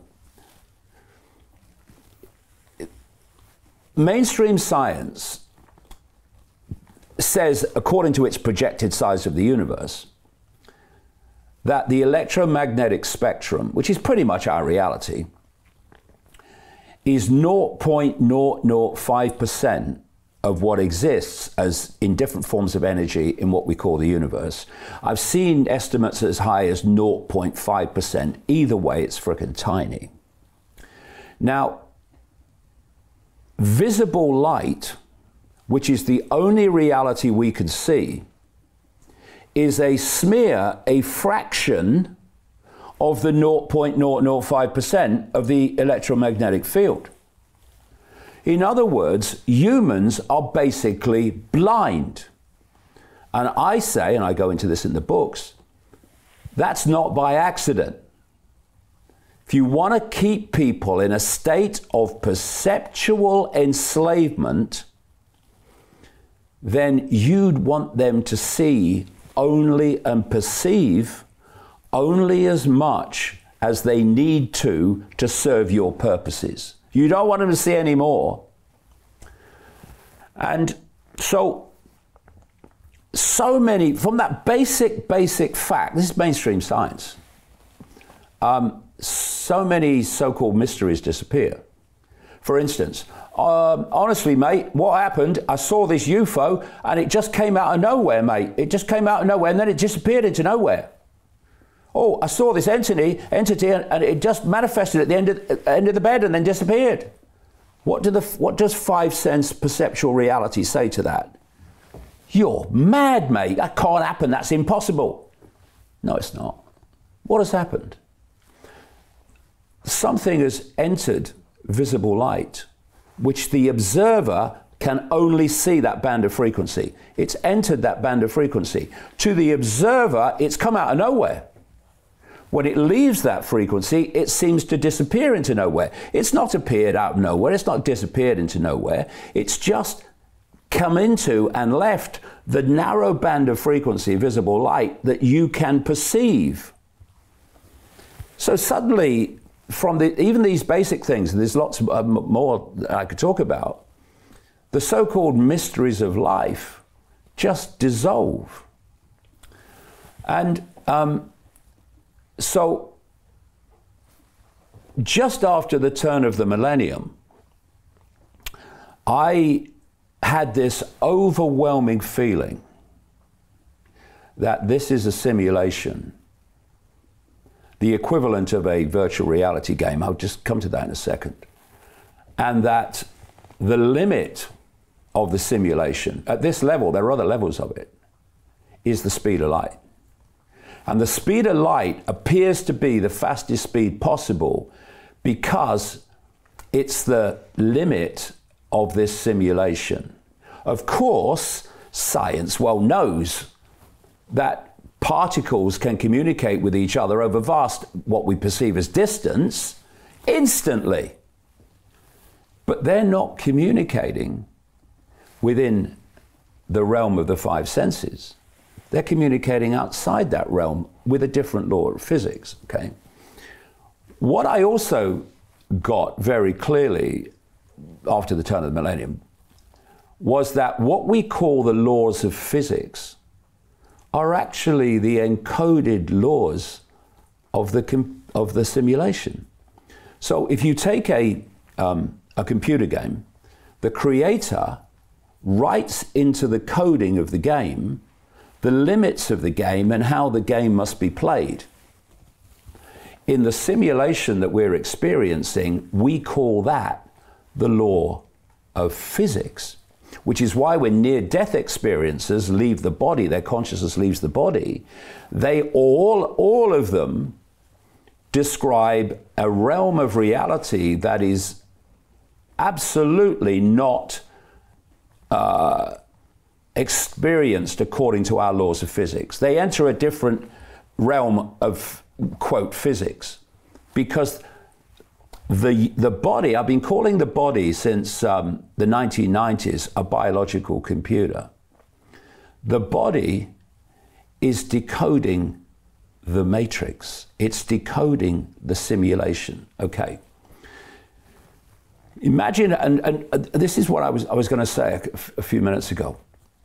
What I'm seeing so clearly is this explosion of technology and AI technology that's coming into the world and taking the world over is a technological mimicking of the reality we're experiencing and how we're experiencing it. So if I said to people who know nothing about computers that in this room, indeed right across the world where it exists, there is an electromagnetic field of information that you can tap into, like a collective global realm of information. You can tap into it in New Zealand or South America, United States, London, anywhere. If they didn't know about computers and they didn't know about Wi-Fi, what would they say? You're mad, mate. Where is it? I can't see it. Well, actually, you can't see hardly anything, mate, for reasons I've explained. But you're mad. But you say the same thing now to people that do know about computers and do know about Wi-Fi. And they'd say, oh, yeah, Wi-Fi field, yeah, I know about that. And the only difference between, yeah, I know about that, and you're mad, mate, is knowledge. That's the only difference. Knowledge of the fact that Wi-Fi and computers exist compared with knowledge or lack of knowledge that they do. And so you can start to see why, and I came across this quite early on with this big question. If I can start to unravel the nature of reality, why isn't it everywhere? Why isn't it in the schools? Why isn't it on the television, the reality that we're experiencing? Why are we constantly told that this is a physical world and we're physical beings having a physical experience? Why? When it's not true, and you can show it's not true. It's because they don't want us to know. Because it will open our minds, open our consciousness, and we'll start to see the true scale. Not the mainstream or alternative media scale, but the true scale of the conspiracy to enslave our perception. So then you say, okay, we've got the Wi-Fi field, yeah, okay. So tell me about the internet. And people say, well, it's graphics and videos and texts and pictures on the computer screen. Yeah, it is. But only on the computer screen. That's the only place that this reality exists in the form that we perceive the internet, on the screen. And by the way, how does it get on the screen? Where is the internet? Is it here? Is it there? Is it there or there? No, it's on the screen. In other words, it's inside the computer. That's where the internet is decoded from the Wi-Fi field into the form we see on the screen.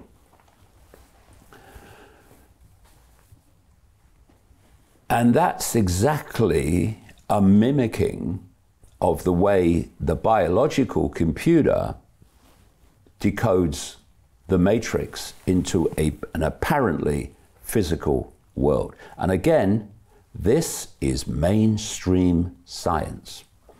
The five senses, which is how we connect in with this simulation field.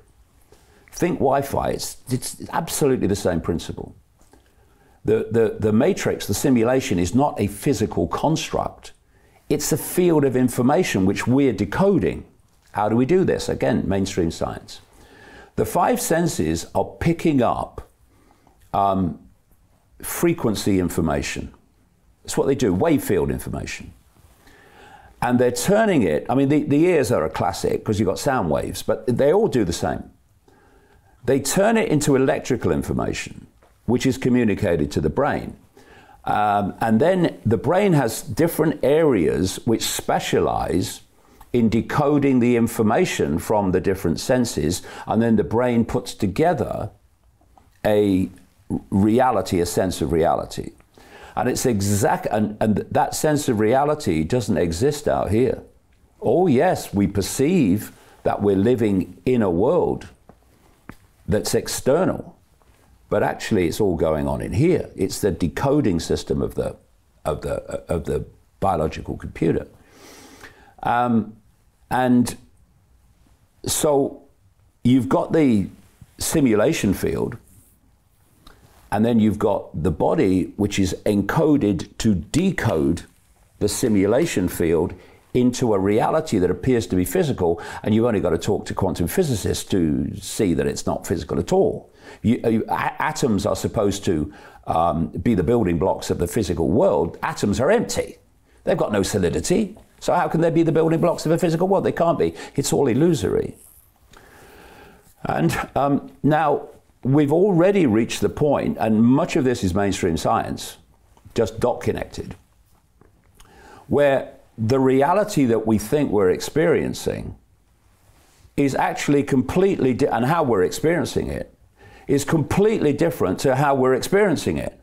Now imagine you've got this cult network, and I'm talking the inner core, not Bill and Joe down the lodge, that knows all this. And it keeps from the population that knowledge of the very reality it's experiencing. You are already in a phenomenal position of power, because you have got now from the start, never mind the censorship that keeps them from knowing this, but you've already got them in a position where their perceptions of themselves, the world, reality, is absolutely nothing like it actually is. And, you know, what we call the genetic code, it's a computer code. It's a computer code that's encoded to decode the field, the simulation field, into a sense of reality, which is not out here, it's in here. And if you look in the esoteric and the other levels of science that look at this stuff, they have established that within the energetic fabric of our reality are codings that are constant across everything. They're constant in the way that a storm forms, a hurricane forms. They're constant in the way plants grow. They're constant in the proportions of the human face and the human body. These codes are everywhere. We call them pi, golden mean, divine proportion, the Fibonacci number sequence, fractal patterns which relate to the holographic principle. What is that? When the brain is decoding the simulation field into what is a digital holographic reality, holographics, illusory physical, You look at the best holograms, they look absolutely physical, but they're not. You can walk through them. One of the great characteristics of a hologram is that every part of the hologram is a smaller version of the whole. So if you got a holographic print, which is a waveform pattern, what you do with a hologram is you create this waveform pattern in ways that they do. And then you fire a laser at the waveform pattern, and miraculously, a three-dimensional image, the best of them look as solid as you and me, appears out of the wave field pattern of whatever has been photographed holographically. And what they're saying now, and this fits the theme again, is that it won't be long before holograms and holographics, because they're now going into digital holograms and holographics, which is absolutely what this reality is. The point is not far off where you won't be able to see the difference between a hologram and what we call the real world, because technology, as it advances, is mimicking the very reality we're experiencing.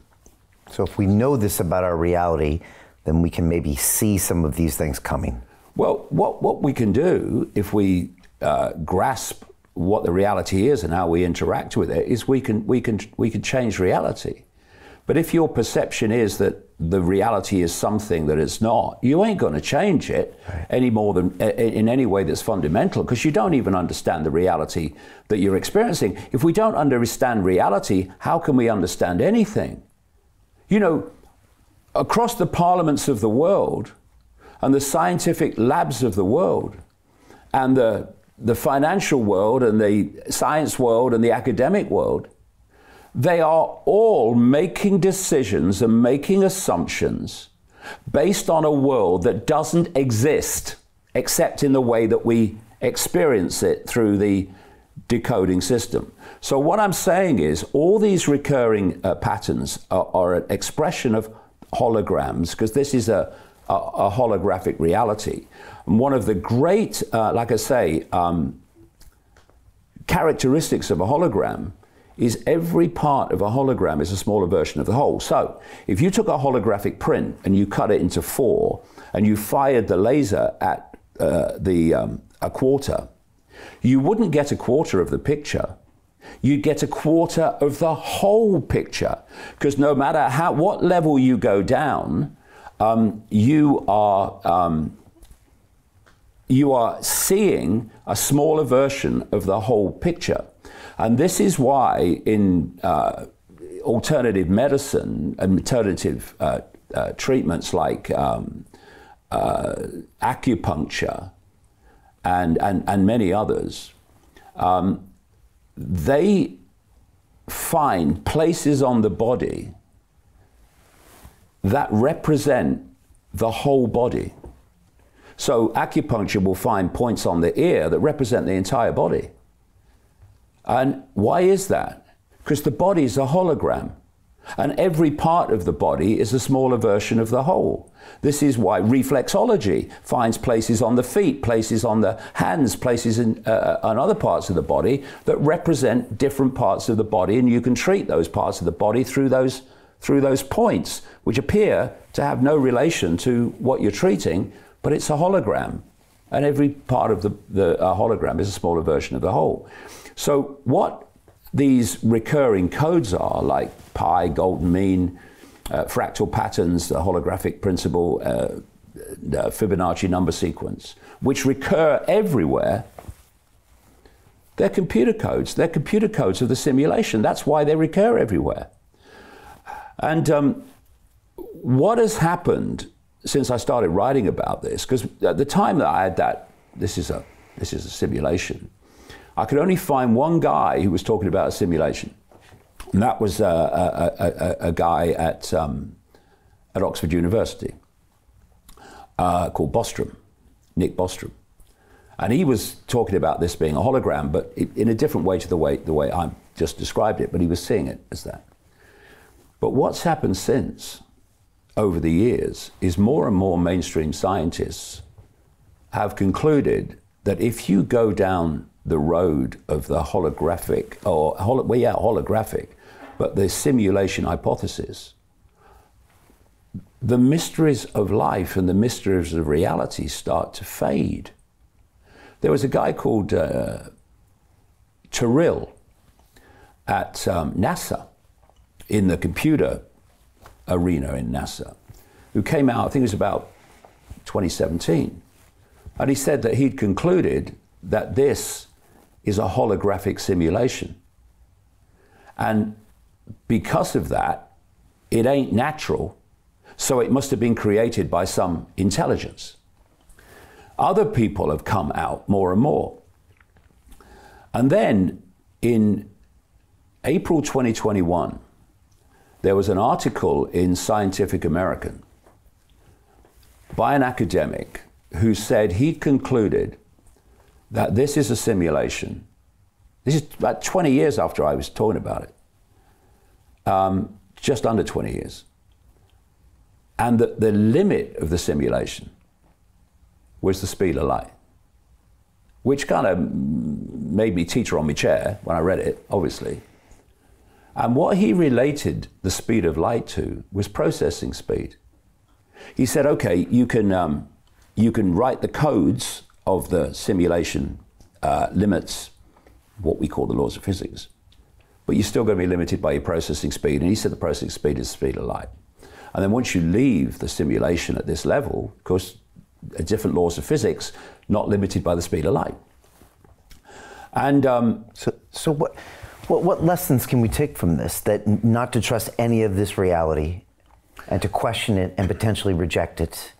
What we are, I mean, if we had another 2 hours, I could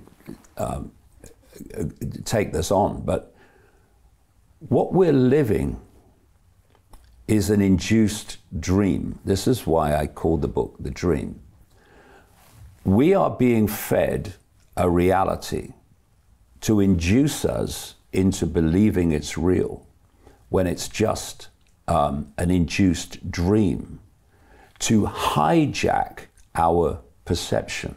There's reasons why they want to hijack our perception, which again, I wish we could talk for hours more. And I remember, for instance, when I was a journalist working on a local newspaper, I would wake up in the morning and I would put the radio on like a news show, and I'd often fall back to sleep. And I'd have a dream, often a very vivid dream, which seemed to go on forever, but obviously it was only a short time. There is no time, that's another illusion, which can be easily explained. And then I'd wake up and I'd realized day after day at this point that the dream I was having related to the news story that was being covered on the bloody radio. In other words, the radio information had induced the dream. And that's what this is. It's an induced dream. So I'm sure you will have had dreams. We all have dreams. Let's take the first part of it, which we think are real. So you are dreaming a dream you think is real, and what's happening? All your emotions, all your thoughts, all your fears, all your terrors, whatever, are caught in the dream. They're caught in the drama because you believe it's real. But I'm sure, like I say, that you would have had dreams of this kind. I'm sure many, if not most people watching this would have had them, where you're having a dream, but you know it's a dream. You're aware it's a dream. You're actually the observer of the dream rather than getting caught in the drama. And what happens? You're observing the dream, but you're not caught in it. Your emotions are not affected by it. Your perceptions are not affected by it because you can see it's a bloody dream. And when the penny drops that none of this is real, we're a long way from the mainstream alternative, aren't we? Which is why I wanted to talk about it. When the penny drops that this is a dream, and you know it's a dream, you can start living it as a dream. And you stop getting pulled into the dramas. You stop getting pulled into the fears that are constantly fed to us to hold our perceptions in a state of enslavement. Because let's just explain it like this, very simple terms. Like I say, this technological world that's taking over the world, taking over the dream, is mimicking how we experience reality. It's a technological version of it. So you look at a virtual reality game. You go on the internet and find yourself a compilation of people with the headset on, right? Having a computer game experience. You watch them. They might be in an empty room, but they're screaming, they're running around, they're falling over. They're in an empty room. Why? Because the information from the computer game, the headset, and the more sophisticated ones through the touch senses of the gloves and the audio senses of the ears, how are they interacting with the game? Through the five senses. The game is hijacking and overriding five-sense reality, so they don't think they're in an empty room anymore, which they are. Well, on that level of the illusion they are. There's a tiger coming at them, and they're screaming, or a ghost or something. And it's incredible. And then in the end, they go, whoa, take the headset off. And they go, it's just a game.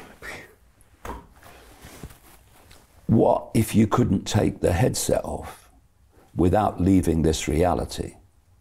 Because the headset is your body brain decoding the simulation. Imagine this, Brian. Imagine this compared with what I've just described, with just a bloody headset on. You're in the womb and you've got your headset on, developing. You come out of the womb and that's feeding you information. You come out of the womb, you see your parents, headsets on. Your siblings, headsets on. Everywhere you look, people got headsets on. You go to school, teachers got headsets on. All your mates in the class got headsets on. You go to university, professors, headsets on. Academics, headsets on. Scientists, headsets on. You turn on the television and someone says, hello, good evening, here's the news, headset on. You go out into the world of work, everyone's got headsets on. You go all the way through your life with a headset on, decoding the matrix. When you see what a headset, literal headset, can do to take over people's reality, what about a lifetime frickin' headset? You are going to believe, of course you're going to believe, that what the headset is feeding you as a reality is real and how it is. But it's not. You are the consciousness, a point of attention within infinite awareness that has been entrapped, because it is a trap, that's why I called the last book The Trap, is entrapped by your perception of reality, which has been induced by a fake simulated reality and the body which is decoding the fake simulated reality. And, you know, if you go back, you pick up like the Gnostic writings. In 1945, at a place called Nagamadi, about 75, 80 miles from Luxor in Egypt, an earthen jar was found. And inside it was this treasure trove of Gnostic documents, which are estimated to have been put in the jar about 400 AD. It's like 1600 years ago. And they talk about the fact that this reality is a fake reality that's been created by a fake God which is the equivalent of the Christian devil Satan. They call it the demiurge or or Yaldabaoth. And what is fascinating to me, and this because the next question that people will have, and I had, okay, so this is a simulation, so who the hell has created it and why? Why that word again? Why? So,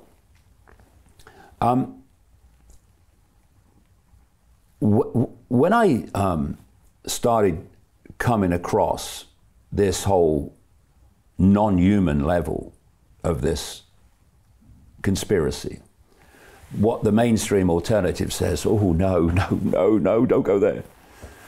But we must.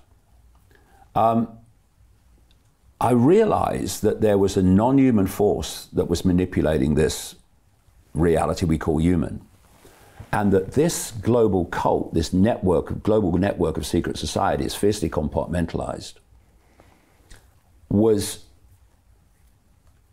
imposing the will of this non-human force upon the population, because this non-human force operates at levels of reality that are on a different frequency, very close to this one, but not actually on this frequency. So the cult within this frequency is imposing the will of that. That's where it's really coming from. That's where this alternative mainstream won't go. So I thought, well, okay, because I met so many people that had the experiences of these entities.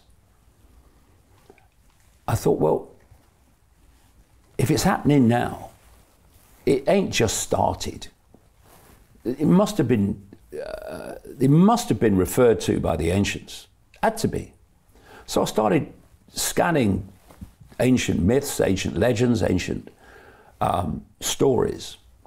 And I found that almost everywhere, if not everywhere you look, no matter what the culture is, you have the same recurring theme. There is a non-human force operating from the hidden, which is almost everything to human visual perception, that is manipulating human reality. And then I started looking at religions. Never mind, the native cultures, you might call them. And you see the same thing. Okay, what do Christians believe in? Demons, the devil, Satan. What do Gnostics believe in? Archons, their version of demons.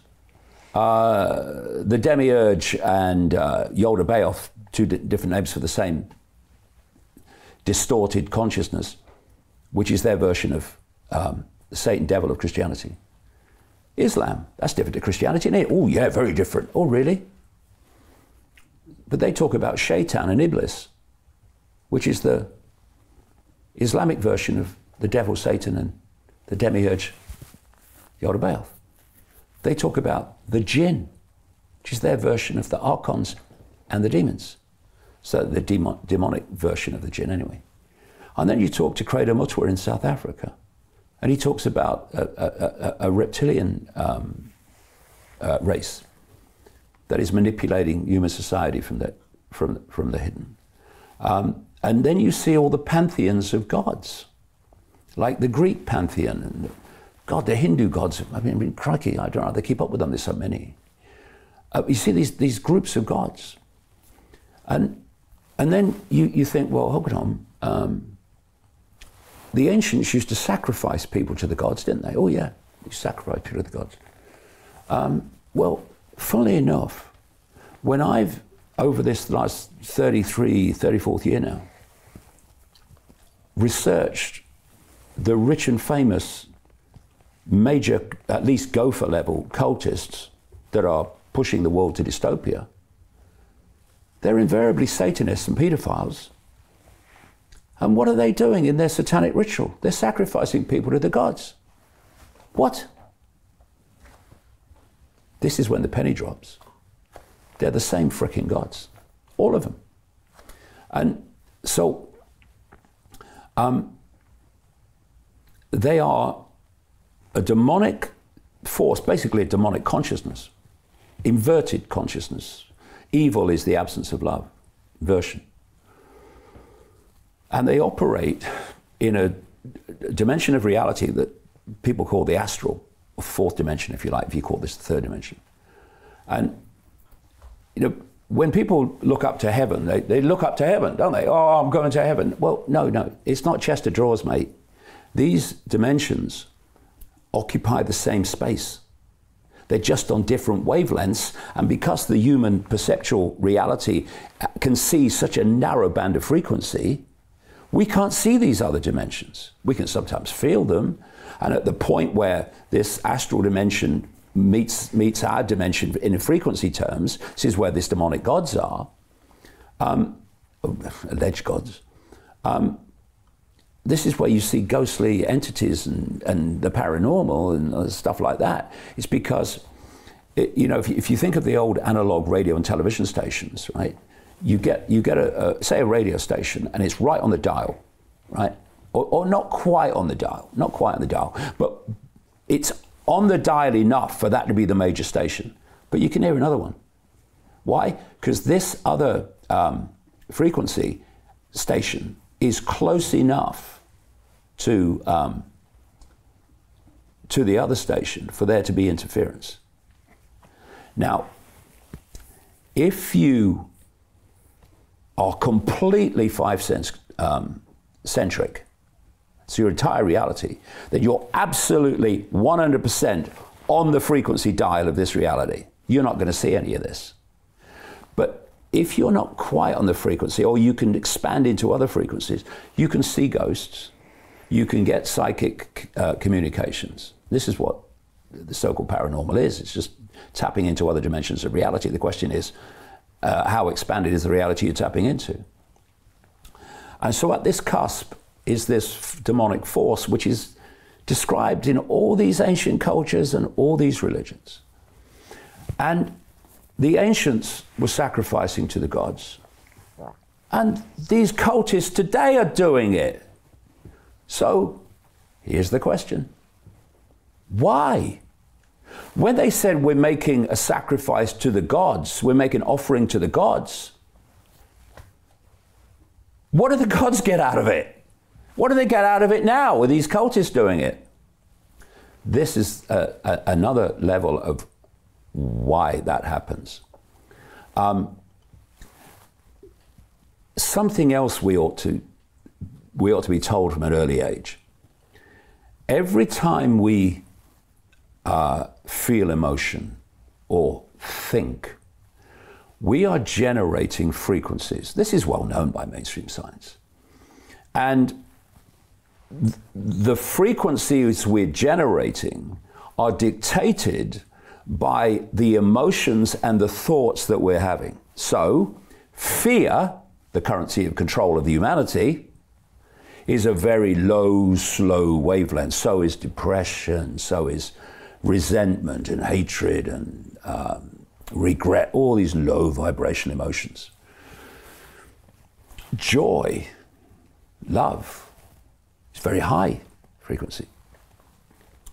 These demonic entities operating just outside of human reality, by the very nature of what they are, very distorted, very chaotic, mad. I mean, if you look at the names that the different ancient societies have given, religions have given to these demonic entities, often again and again, it will relate to the word foolish or stupid. They are idiots, right? But if you can completely hijack the perception of your target population, it doesn't matter if you're idiots, as long as you know how to do that, you got them. And what they do, these entities, therefore, is they resonate on a very low frequency because of their state of being, because their state of perception, everything. So they are feeding off human energy. That is their energy source. And if we had a world of love and joy, they'd go bloody hungry. Because you can't absorb what you're not on the frequency of. The frequency they're on, because of their nature of who they are, relates to low vibrational human emotion and low vibrational human thought. So what they've done is create a simulation, a fake reality, to hijack perception of every bloody thing and to manipulate that reality in terms of war, of suffering, of all these things, control, so that we en masse generate vast amounts of low vibrational human emotion and low vibrational human thought, and they are feeding off it. So when they're doing the sacrifices and it's an offering to the gods, what do the gods get out of it? Well, they get the frequency, the very low vibrational, powerful frequency of terror. So what they do is they conduct the sacrificial rituals, often involving children, by the way. There's a reason for that as well. That creates such terror in the sacrifice. And these entities, perceived as gods, in the lower level of the lower frequency levels of the astral, are feeding off that. They're absorbing it, right? That's it's kind of an energy rush. This is the sacrifice offering. That's what it is. And the Satanists in this reality that are conducting the ritual to elicit that sacrifice to the gods, that same terror, which manifests as a frequency in that way, on the, if you like, chemical level of the biological computer, manifests as a very powerful adrenaline entering the bloodstream. And the Satanists in the ritual, in this reality, drink the blood of the sacrifice, and that's where the whole idea, the whole theme of adrenochrome comes from, as people have investigated and researched rich and famous people being involved in satanic sacrifice ritual, not least of kids. And this adrenaline in the blood, which they drink in these sacrificial rituals, gives them a high. It's like a drug to them. Why kids, by the way? Well, you know, I've been saying for years that Satanism and pedophilia is fundamentally connected. So why? For some reason, these demonic entities want more than anything the energy of children before puberty. So we perceive puberty as a chemical change in the body, right? Hormonal change. But what that's an expression of is the frequency change in the field, because the electromagnetic field of the body, the hologram is an expression of that. The foundation information field is an electromagnetic field. The body's just the holographic version of that information. And so you are looking at a change in the frequency field which manifests in the hologram as a chemical hormonal change. These entities want that before that happens. They want the child's energy before that happens. So they're looking for little kids.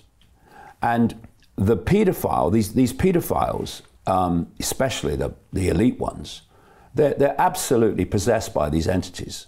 I mean, you know, you look at these major players in the cult, they're completely freaking possessed by these demonic entities. They are basically human, in our reality frequency band, expressions of these entities. In fact, the hierarchy of the demonic world becomes the true hierarchy of the human world. We have a fake hierarchy, which is presidents, prime ministers, and all this stuff. But actually, they are subordinate to the true hierarchy, the cult hierarchy, and that hierarchy is based on the hierarchy of the demonic realm, because if you are possessed by the Mr. Big of the demonic realm, then you are the Mr. Big of the global cult in our reality. They're basically just vehicles, you know. And so a pedophile is overwhelmingly has become possessed, right? So when the pedophile is sexually abusing the child, the possessing entity is drawing off the child's energy through the pedophile conduit, which it is possessing, and absorbing it. That's what it's about. That's why there's pedophilia everywhere in the elite, everywhere in the cult. Pedophilia everywhere. It's unbelievable. Now, when I've traveled around the world and met different people in different cultures and different parts of the Western world, this same theme comes up. Credo Mutwa was telling me that in his village in South Africa, they had groups of men whose job was to protect the children because they were being hijacked, they were being kidnapped. And you know, years ago, I met a woman in America. Long story, but she was married to a guy and they adopted two children. And then he was murdered in very strange circumstances, and the very obvious murderer was never charged with it, and it was obvious. And then along comes a woman who said, I've read about the story in the paper, and I want to help, so, you know, can I be your nanny to help you? So the lady said, yeah, okay. And then social services said, well, you've lost your husband, you're a one-parent family now, you can't, because the idea was you fostered them and then you were going to adopt them, that was the idea. No, you can't adopt them anymore because you're only a one-parent family. And what they did is they gave the two kids to the nanny who turned up out of nowhere, who was a one-parent family, right? So as a result of this, and it goes deeper, I thought, how many bloody children go missing in America every year? So I read the federal government, they couldn't bloody tell me, probably tell me how many cars went missing, but not children. They said to me, you're going to have to ring every state. And so I started ringing the state capitals, agencies, asking how many children go missing in your state every year that are not seen again. And I got to maybe about 12. And the number was absolutely astronomical. And what happens is people perceive the number of children that go missing with the number of missing children stories in the news. Nothing like that. The number is massive. And Credo Mutwa again told me in Africa, kids are disappearing across Africa all the time. Never to be seen again. And they go into these pedophile rings, often sacrificial satanic rings as well. I mean, they're massively connected. So you start to see how things that are like bewildering. Why is they involved in Satanism? Why is there so much pedophilia among the elite? Why this, why that? And suddenly the whole thing becomes a dot-connected whole.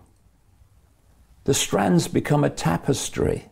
The dots become a picture because it's all connected, but only if you get through the bloody barricade of the here and no further mainstream alternative, and you get out into a no limit, I just want to know what the hell's going on, real alternative, which more and more people are, then everything starts to fall into place. So when in the Matrix movie, the Morpheus character holds up a battery and says, the Matrix is a computer-generated dream world, designed to turn humans into one of these.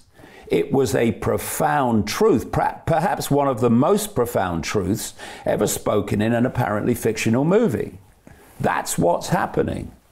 And so it puts censorship in another light. They have our perception, well, unless we awaken to it, they have our perception through the induced dream, through the simulation. And they don't want us to realize that's what's going on. They're feeding off our energy by manipulating us into low vibrational mental and emotional states. They don't want us to see that's going on. So this level of censorship, which is getting fiercer and fiercer, is to make sure that that is never seen. We never get that far as to see that level. And the more that people awaken, and it's happening, the more likely they are to expand to those levels where they get it, really get it, as opposed to the mainstream alternative. And therefore, the censorship's getting fiercer and fiercer and fiercer and fiercer and fiercer. Now, AI, this is an I mean, you know, we've been going on enough because I've got a lot to say. No, this is good. About this, but just say this, Brian, one thing. This is a biological computer decoding the simulation field into this reality. Okay. So what is the mind? This was my next question. What is the mind? Now, you know about this because you've done courses and everything, and because you've taken the potion and all that stuff. What I looked at was how these various religions, not least the Eastern religions, but not only, and you look at the New Age, which is basically the Eastern religions gone West, and they have a common theme. They say, to reach a state of enlightenment, you've got to get beyond mind. You've got to get beyond mind. Mind is a block to enlightenment. So my question was, so what's the bloody mind then? What's this mind that's the block to our enlightenment? And what I've talked about in the dream is that the mind is AI.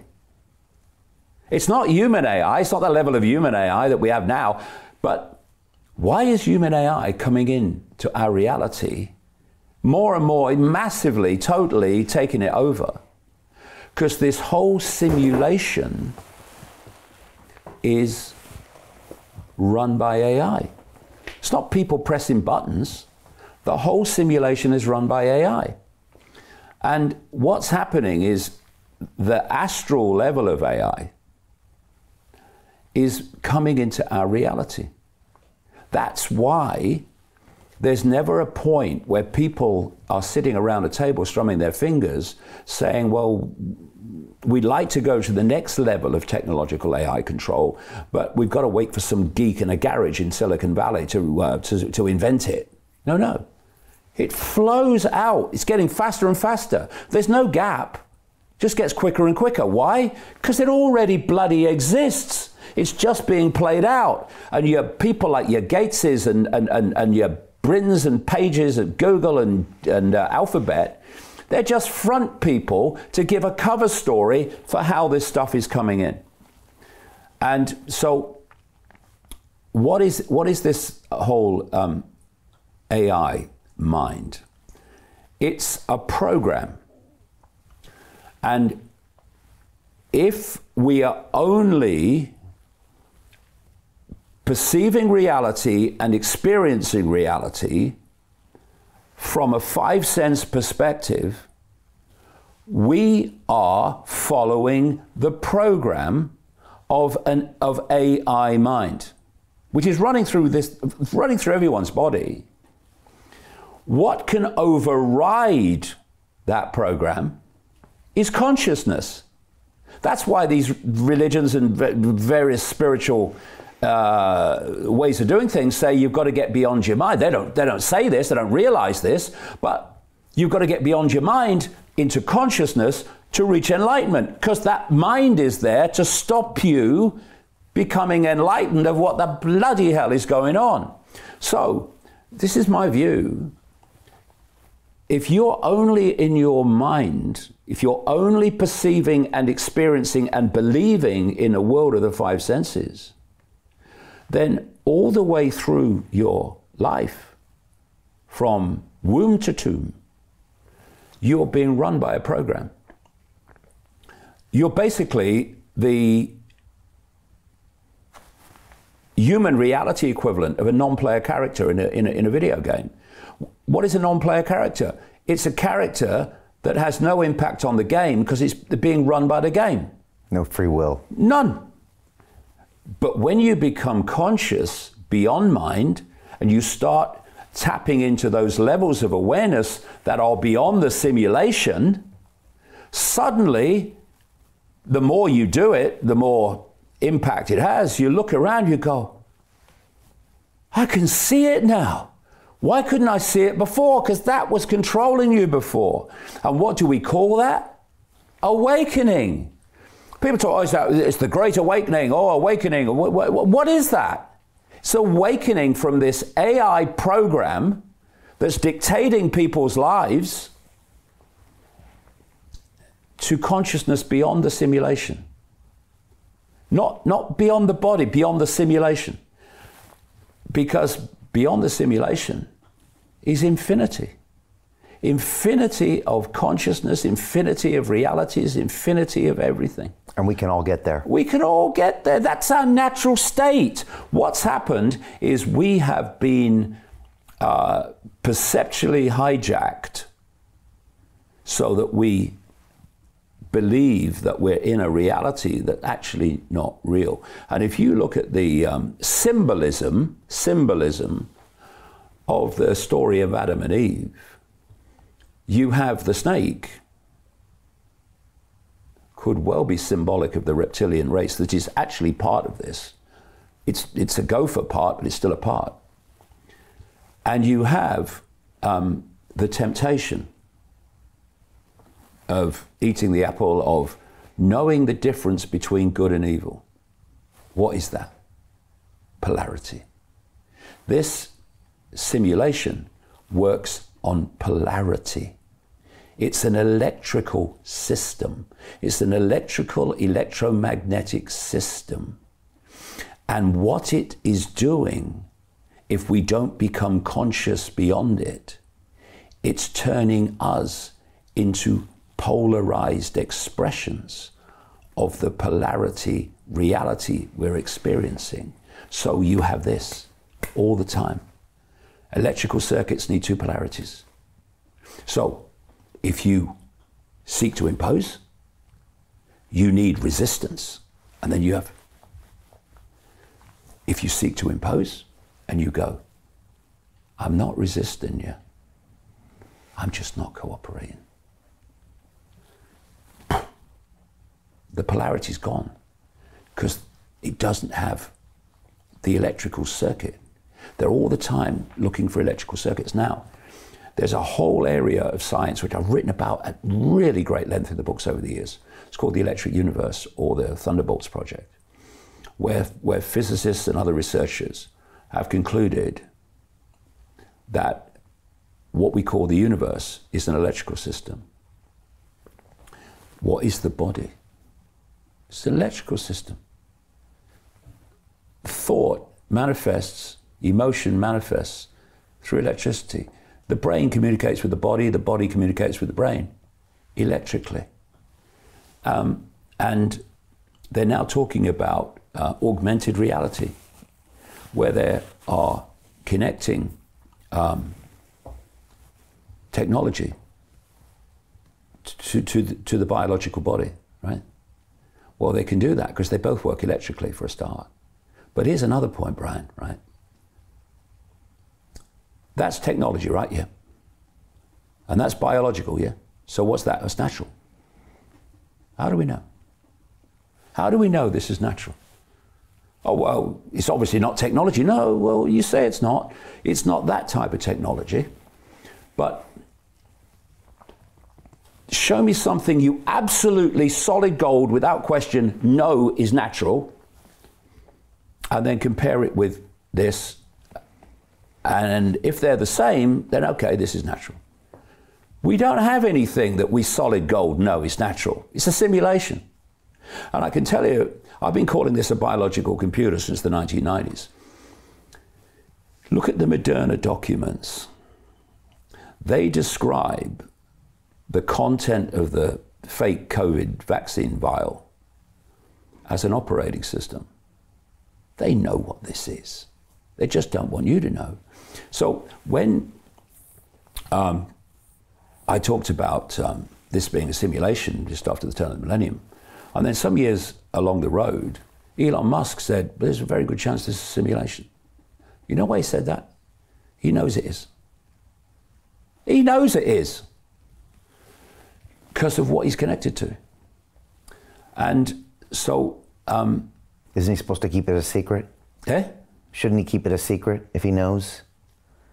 Why would he say it? Because who's going to believe him? Or what does it really matter that much that he just says it? How many people have picked it up and said, oh, it's a simulation or not?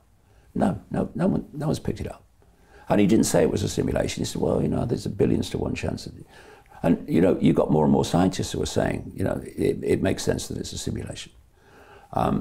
But how many people in the general population? The vastness of the 8 billion. It's very hard to conceive. What does it? How does it impact upon them? It doesn't. They just get on with their lives. Reading the simulation, experiencing the simulation is real. I mean, most people can't meditate for a minute, let alone get the concepts you've just described to me in their head. Yeah, it's a big leap, isn't it? But every time I've tried to meditate over the years, I've fallen asleep, right? I can't meditate. What I do is I daydream. I daydream all the time. And what's the daydream doing? It's suspending focus. Energy flows where attention goes. It's suspending focus. So you bypass the mind? Yeah. Because the mind, the AI mind, I would call it, astral AI mind, wants you to focus on the 5 sense world. And if you're trying to survive another day, and most people in the world are, then that's your frickin' focus. But if you daydream, you just let your consciousness go where it wants to go. You drift out of mind. And then you can start to get insights which the mind would stop you getting.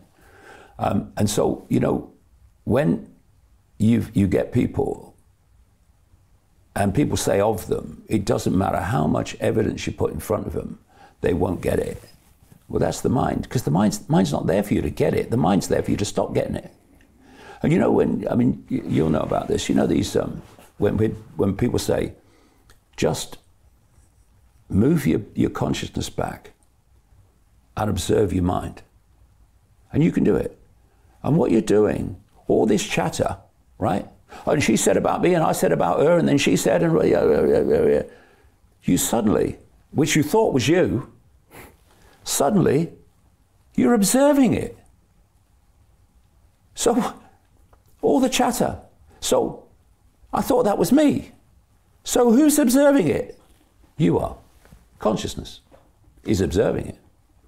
That's the matrix. That's the AI mind that you're observing when you observe all the chatter going through your head, constantly speaking to you, constantly dictating your sense of reality, your sense of perception, your sense of behavior. It's AI mind. That's the level we're talking about. And the input of the AI mind is the information. And when they censor it, they keep it at that low level, and the input is very hard to bypass. Yeah, okay. So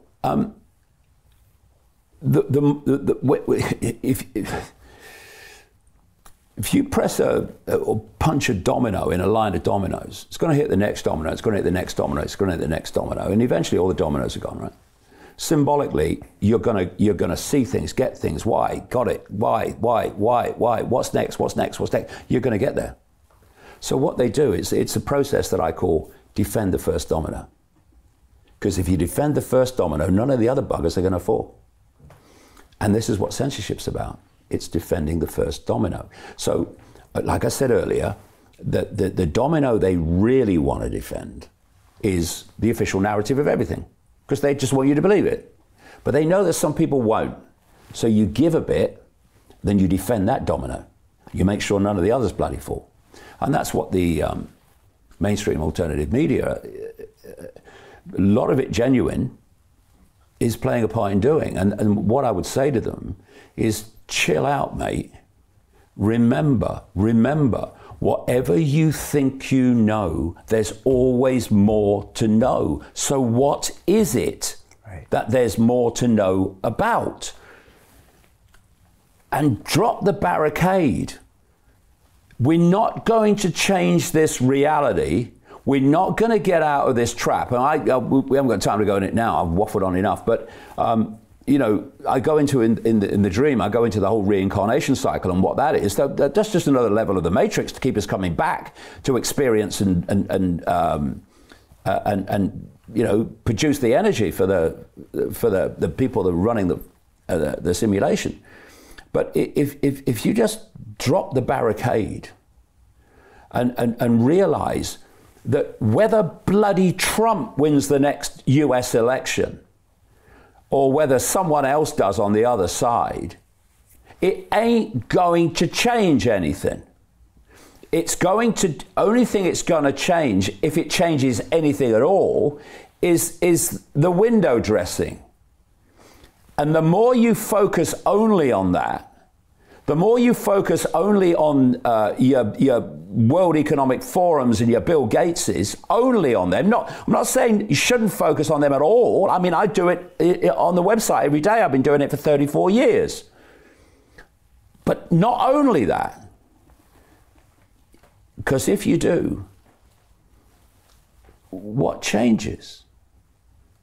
Okay, oh yeah, Trump's got in again. Well, didn't do much last time, did he? If I'm fair, didn't he oversee the introduction of the fake COVID jab? Didn't he say after all the dead people and destroyed health that it was one of the greatest things he's ever done? I mean, what? You want to get him in again? What? Oh yeah, it's Trump, it's Trump. He's going to change nothing. What's going to change is when we realize what this reality is and we stop being impacted upon by it because we know what it is. But in the dream, I go into much deeper levels of this and into the whole reincarnation cycle and other levels of the simulation. But I think we've got a lot across today. I think we've got a lot across today, Brian. You mentioned The Matrix a couple times there, David. Like, why was that movie put out there? And is it an accurate description of reality? Well, I mean, because it sounds like it is. There's two possibilities. One, it got out there, and it got out there because it was so frickin' far out that who's going to believe it's real? It's just a fictional movie. And the other thing, it was done for some sort of psychological reason. I don't know, manipulating of perception in some way. But the fact is that it was seen by most people, overwhelming number of people, as just a fictional movie. But you know, when I first saw it, the first one, I mean, I was like dreamland, because suddenly the concepts I'd had of what this reality is, there was a visual representation of it, which I could say it's like this. And note this too, you know, if you look at it, symbolism. How did they get into the matrix? Through the mind. They put the thing in the back of the head, right? It's all symbolism, obviously. And what was the matrix that was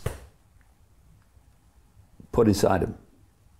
Information, which their brain decoded into a reality that appeared real. It's all done by controlling information, not the level we talk about, yeah, absolutely, very important, but at that level, they're controlling the very information that is feeding us a reality we think is real. And all that is to stop us getting that and realizing it. And so I'm banned from 27 European countries. For what? I thought I was a nutter. I'm being ignored. I'm being ignored by the overwhelming majority of the mainstream alternative. I'm banned from all these platforms when people like Russell Brand are not. And I'm going here and he's here in the barricade. I'm not saying he's there on purpose or he's there because he knows it. But I'm saying that's the outcome. Why am I banned from all these places? Because I'm going here. And others are not because they're there. Because that's what they don't want us to know.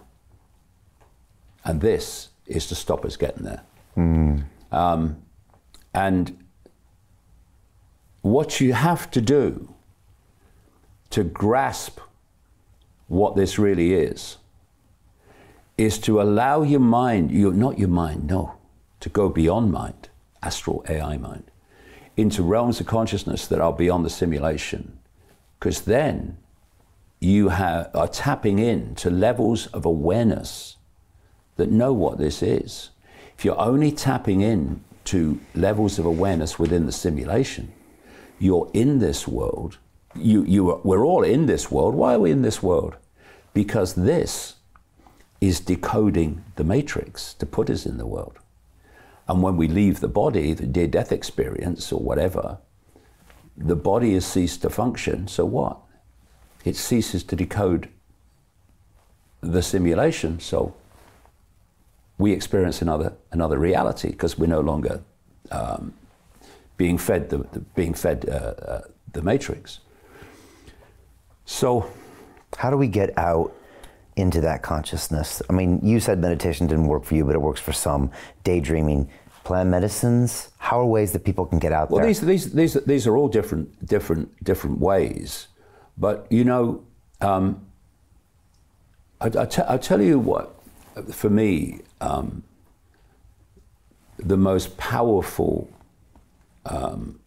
way of disconnecting it's to reassess your self-identity. Okay,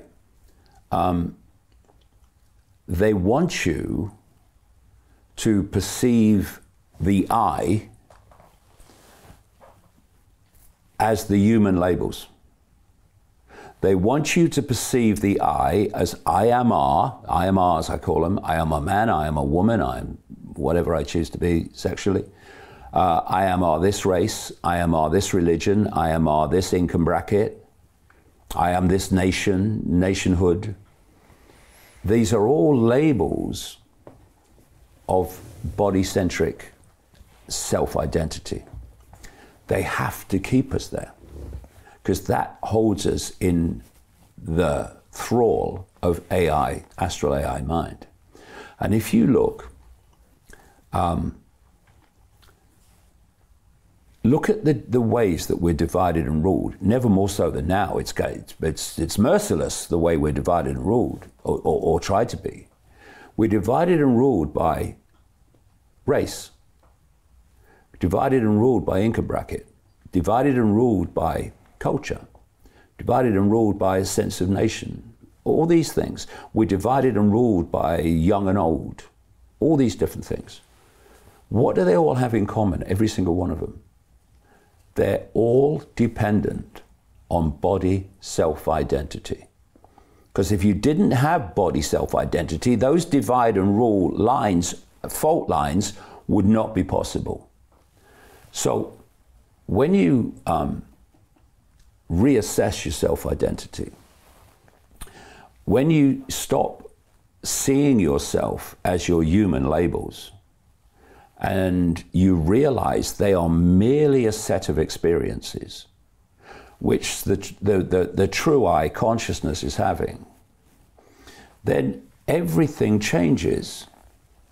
When you start to self-identify as being consciousness, a expression, a point of attention within an infinite state of consciousness, which some people call God, the name doesn't matter, and you start living that, then by that self-identity changing from I am ours, body labels, to I am all that is, has been, and ever can be, that self-identity automatically expands you into those realms that you truly are. Why? Because you're now identifying that as who you are. So you automatically tap into those realms. If you believe that you are, what you are the labels of a human life, the opposite happens. You contract into myopia and little me, and I have no power. And that's the difference between I am Ethel on the checkout, or Bill driving the bus, or I am infinite awareness having a brief, illusory dream experience as Ethel on the checkout and Bill on the bus. It's a completely different way of looking at things. And that's the process that I've been on.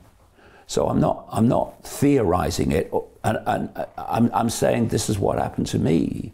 And as a result of what happened to me, suddenly I'm getting insights into things that would never get, because that's not meant to have them. That's meant to control you. And every human knows deep down inside that there's truth in this, because almost everyone has had a brief experience of some type of unlimited consciousness. You know, some moment in church or walking through the thing, or when this or the birth of or whatever, where they did expand out from, you know, their limited consciousness. I feel like that's true. And so hence we have all this history and the religions and people talking about these experiences, and people are somehow something inside of them knows this is true, I believe. Or they probably never, it's very hard for them to get to that state because this consciousness is drilled into them from the day they're born. Yeah, the thing is, like I said earlier, if you are entrapped in your perception by this AI mind program, you are in this world and you are of this world. But while you are decoding this reality, you couldn't be here without the body decoding this reality, but you are also tapped into consciousness beyond the simulation. You are in the world, but you are not of the world. And that's the difference between awakening and fast asleep. And to transform our self-identity from this to that changes everything. And you know, once you tap into those expanded levels of awareness beyond the simulation, for reasons I've explained, but there are others, is founded on fear. The human race is consumed by fear. It's frightened of everything, because that is leading it to fear. It's programmed to fear. But when you self-identify as consciousness, you realize that whatever's happening here in this brief experience, although you can repeat it if you get on the reincarnation cycle, it's another bloody trap. You realize that you are a point of attention that is experiencing forever, eternally. And thus, what AI mind would fear, because it wants you to fear, what are the consequences of me doing this? Oh my God, oh my God. This always does what it knows to be right. And to contemplate consequences is to contemplate not doing what you know to be right. Therefore, this will never do that. It will just do what it knows to be right. Consequences will take care of themselves, and often the consequences you feared don't manifest. So everything changes. You know, if you suddenly, when you know that you are experiencing forever, eternally, the fear of leaving your body as a consequence of doing what you know to be right is irrelevant. Okay, well, I'll go somewhere else then. I'll get out of this shithole. That's all right, no problem. But I'm going to do what I know to be right. And that's what's changed. That's what's brought down every tyranny. Well, tyranny within the simulation. The whole simulation is a tyranny of itself. But every tyranny in what we call history, there's a lot more to know about that as well, has been brought down by self-respect, refusing to concede self-respect, and refusing not to do what you know is right. That's what's brought down every tyranny in history. Others may follow that, but the initial people that start the process of the tyranny being dismantled are those that say, my self-respect is not for sale. I will not acquiesce to my own enslavement, my kids' enslavement. And I am going to do what I know to be right. And what I know to be right is I'm not acquiescing to you buggers, right? And the other two mentalities, I talked about them last night, that have been responsible for every tyranny in history, is number one, just does what authority tells it without question. What does that? Astral AI mind. Then you've got group number two, astral AI mind, but becoming a bit more conscious, that says, I don't really want to do it, but what are the consequences of me not doing it, so I better do it anyway. Those two mentalities have been responsible for every tyranny in history, because fascism, communism, tyranny is never brought in by fascist communists and tyrants. There's never enough of them. Just as there's not enough now, they're brought in by the population acquiescing to the tyrants through unquestioning acquiescence, or acquiescing to the tyrants through fear of not acquiescing. And group number three, they're the awakening ones that say, I can see it, I can see what you're doing, I'm not cooperating. And as that number gets bigger, and it is getting bigger, then the house of cards starts to unravel. But to know the big picture, and I'm not finished yet. There's so much more to know, there's always more to know. But the picture I've talked about here, knowing that gives you a completely different perspective of the world and self. And thus, from that perspective, from that perception, you see the world in a totally different way. And group number one, less group number two, but still a bit, will think you're mad and crazy and give you historic levels of ridicule. But if you keep going, because you don't care about that, what they tell you about you. There's some magical knowledge to know that will truly, truly set us free. And we've come a long way from will Donald Trump win the next election. So I've been practicing a version of this, I think, for about a year. And I'm very subject to the astral AI mind. It's definitely something that definitely tries to run the show on a regular basis. But about a year ago, I attended a week-long seminar with Joe Dispenza, who surprisingly has a lot of things very in common with you. And I started doing a 90-day guided meditation where I try to get to the quantum field. Again, another name for, I think, of what you're describing. Same thing. Yeah. And by doing so, I walk and then stop, and he gets you to shut the mind down in kind of chunks. So it's like a 15-minute shut the mind down, now walk and get to the quantum field. Now shut the mind down, now walk and get to the quantum field. It's 3 cycles. And I've been doing it for a good 90 minutes every morning. And when I do that, David, I get a glimpse at that high level of consciousness. And when I do that, all of my little me troubles, including the recent banning from YouTube, they just dissolve away. And I'm just at this higher level where it's just a tiny little flies off an elephant back like you talk about. Exactly, and the thing is, I have this this concept. It's a symbolic concept, but it relates to what you're saying. I call it the deathbed perception. You're on your deathbed, you've got 10 minutes to live, and you say to the person, you've got 10 minutes to live, mate. What matters now? What about that bloke that cut you up in the lights in 1975? What do you think about him? It doesn't matter, mate. What about this? What about this relationship that you had? It weren't very good. No, it doesn't matter, mate. No, I mean, just experience, wasn't it? I mean, you know, just about to go, and what's it matter now, you know? And so it goes on, and so it goes on. And you say, well, what does matter? What do you think matters now? Well, maybe how much I loved, or how much I was loved, or, you know, how much joy I had. And well, I've got some good news for you, because you haven't got 10 minutes to live.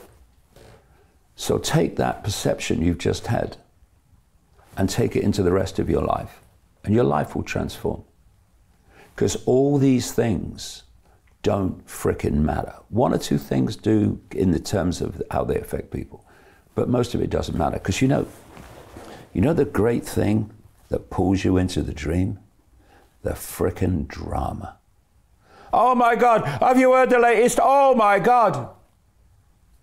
The dramas. Oh, see what's happened to so-and-so? Oh my God. Oh, she said to me and I said to her. The drama.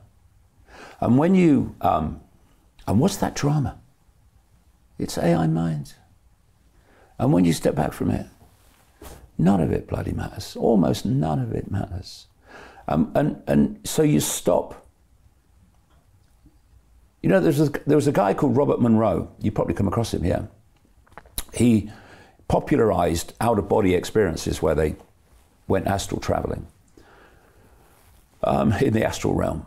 And he became so good at it, he popularized it through a series of books. He became so good at it that the CIA built a program, a study program around him called Gateway.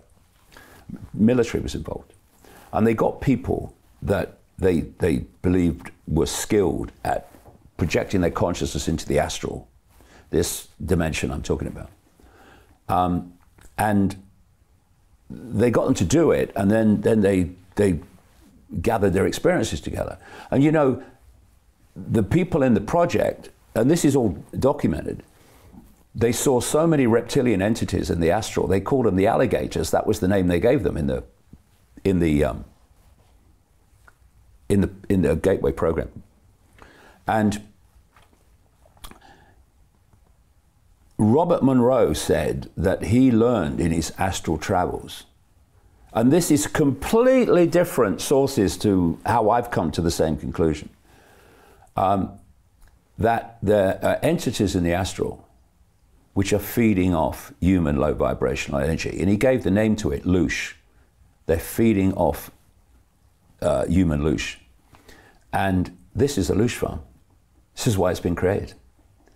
And when you step back from AI mind and the drama, you stop producing anything like the same amount of loosh that you were before. Things calm down. What matters and doesn't matter is completely and utterly reassessed, and you realize that almost everything that you thought mattered before doesn't matter now, because it's a dream. It's an induced dream, and we can dream another dream, and it's time we did. Jesus, David, just when I thought there wasn't more you could teach us, you just open up like a whole nother bottom of the iceberg of things you could teach us.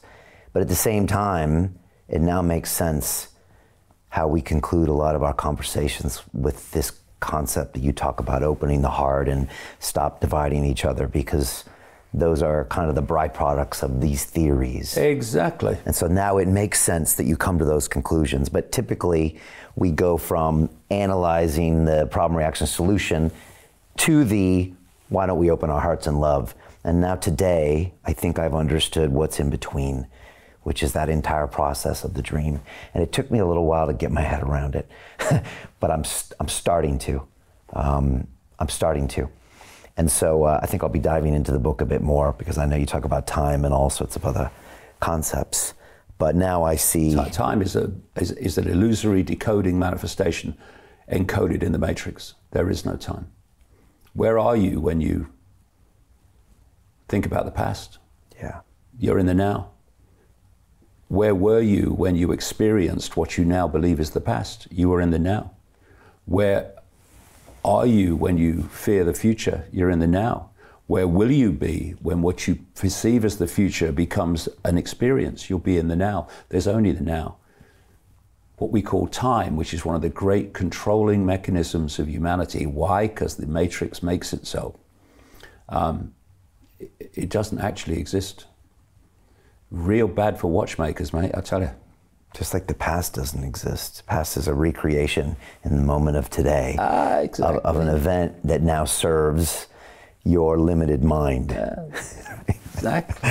I would encourage anybody, first of all, I would say, anybody that's been watching this, I would say your brain is going to struggle with these concepts because it's going to want to go back and hear about Trump and then and you'll feel like I'm being alternative and I'm addressing the things, but you're actually not. What you need to do is force yourself into this discomfort place, probably, and try to go deep enough to understand at least a glimpse of what you're talking about. It's a wonderful place to be, Brian. Yeah, and every religion has talked about these places, whether it's nirvana or this or this or this or this. So humans have known this has existed since the beginning of time. And they've always described it in different ways and given us metaphors. And they're not all crazy. And so everyone's always alluded to this because everyone kind of known it's been a possibility. And you're now breaking it down into detail. That's what I saw today. But it took me a while to get my head around it, David. This is really interesting. It's called The Dream. I actually, I found that very, very interesting, David. But it took my brain a little while to get my head around it. Yeah. But it's also good because now I have different words for my mind. No one's ever called the mind an astral AI machine. And because we think of it as this organic piece that's part of me and it defines my consciousness. But if you look at it as something else, bypassing it becomes easier. And understanding why it's chattering becomes easier. If it was really part of me to serve me, why is it chattering all the time? It's the equivalent in our computer reality of a software program. That's what it is. Right, running against my own interests. Running you. Right. Running your perceptions, thus running your behavior. But it's the village fricking idiot, the two-stone weakling compared with consciousness. We just have to transfer our sense of identity from AI mind. What is that? The labels of the human mind that say, this is the I, this is me. Just transfer our point of attention into consciousness that can see that this is just a brief experience, which we can override anytime we like. You can put a headset on of a virtual reality game, and a monster can come running at you, or some demon, and you can just stand there and laugh. If you know it's a game, there is no demon, it's a game. There is no lion, tiger, it's a game. Therefore, you're not pulled into the drama of the game because you know it's a bloody game, a dream. Or you can go, oh my God, what's happening? AI mind, consciousness, that's the difference. How do you come up with this stuff, David? Is it decades? Well, what I do, when I started out in 1990 and I met a psychic who told me I was going to go out and do all this, which on one level I thought, well, I present the snooker on the BBC, mate. But another level of me said, I've got to go with this, and a couple of things that came through that psychic was that I was going to be led to knowledge. And it happened almost from leaving her front room. And at other times I would think, why do I know this? And it would be information that would be fed to me, right? And so in the first couple of years after that experience, I would be the synchronicity of my life suddenly transformed, and I was going into personal experiences and meeting people, coming across documents, books, all that stuff, all different sources of information that were painting a picture for me. And it was the picture, first of all, of the way the world's controlled by people that actually don't appear to be controlling it. But then, from about 2.5 years in, it switched around, and I would know something. And then the names, dates, places, tangible information would follow to support the original conclusion. That's gone on ever since. So it's there's something, I mean, all I can say after my 34th year now, there's something communicating with me. And what's communicating with me, and levels of me really, because we're all one consciousness, there's levels of you really, but what's communicating with me wants humanity to realize it's in a trap, the nature of the trap, the nature of its true identity, which is fundamental to getting out of the frickin' trap and bringing this nonsense, this house of cards down. Because the house of cards is being held up by us on one level because we just acquiesce to authority, but on another level because we're feeding the energetic fabric that holds this thing together through our low vibrational, emotional, mental frequency energy that we're giving off all the time. Right. And so I don't know, it's just something I've become used to. And what you do is you get these, I'm sure this is happening, like with I'm sure this is a simulation, and speed of light is the limit of it. And then you get the tangible information that kind of comes to support that. And then you put it out there. And then it's the test. A test is what you thought was happening, and the information that supports it, does it turn out to happen? Does it turn out to be true? As it has over the years, in terms of the plan for humanity and all that stuff, you start to get more and more confident that this process is working. And you need that confidence, and you need that to go beyond the five senses. Because where I'm going now in the last two books is almost beyond the tangible. There are tangible levels you can tap into. Like, for instance, I've quoted in The Dream, people who say they have memories, and I actually think they're genuine people. I think they absolutely do. I don't have the same interpretation of them that they do, but they say they have memories of the incarnation process of coming out basically of the astral into this human world. And there's a common theme that I've found among them. What they describe is not some spiritual experience. It's incredibly technological. Because we think that in this physical world, as we perceive it, that's the world of technology. No. This is the Stone Age in terms of technology, to that technology which is running the whole simulation. So you can get that tangible stuff as well as the out there stuff, and it's basically a combination of the two. Wow. David, thanks for another amazing conversation. Thanks, mate. That was really, really good. I really enjoyed that. Me too. And people can grab the book. I guess davidicke.com. They can get this book and everything else. Yep. Thank you for being the feature of our film, We Will Not Be Silenced. People can go check out the trailer and get more info, londonreal.tv/silenced. Thank you for coming to our premiere last night. Pleasure. It was great to meet so many really awake, lovely people. Yeah, well, let's keep pushing people all the way to the awakened side. And thanks for today. I really appreciate it, David. Been a pleasure, Brian. Until next time. Yeah, there will be one. Take care.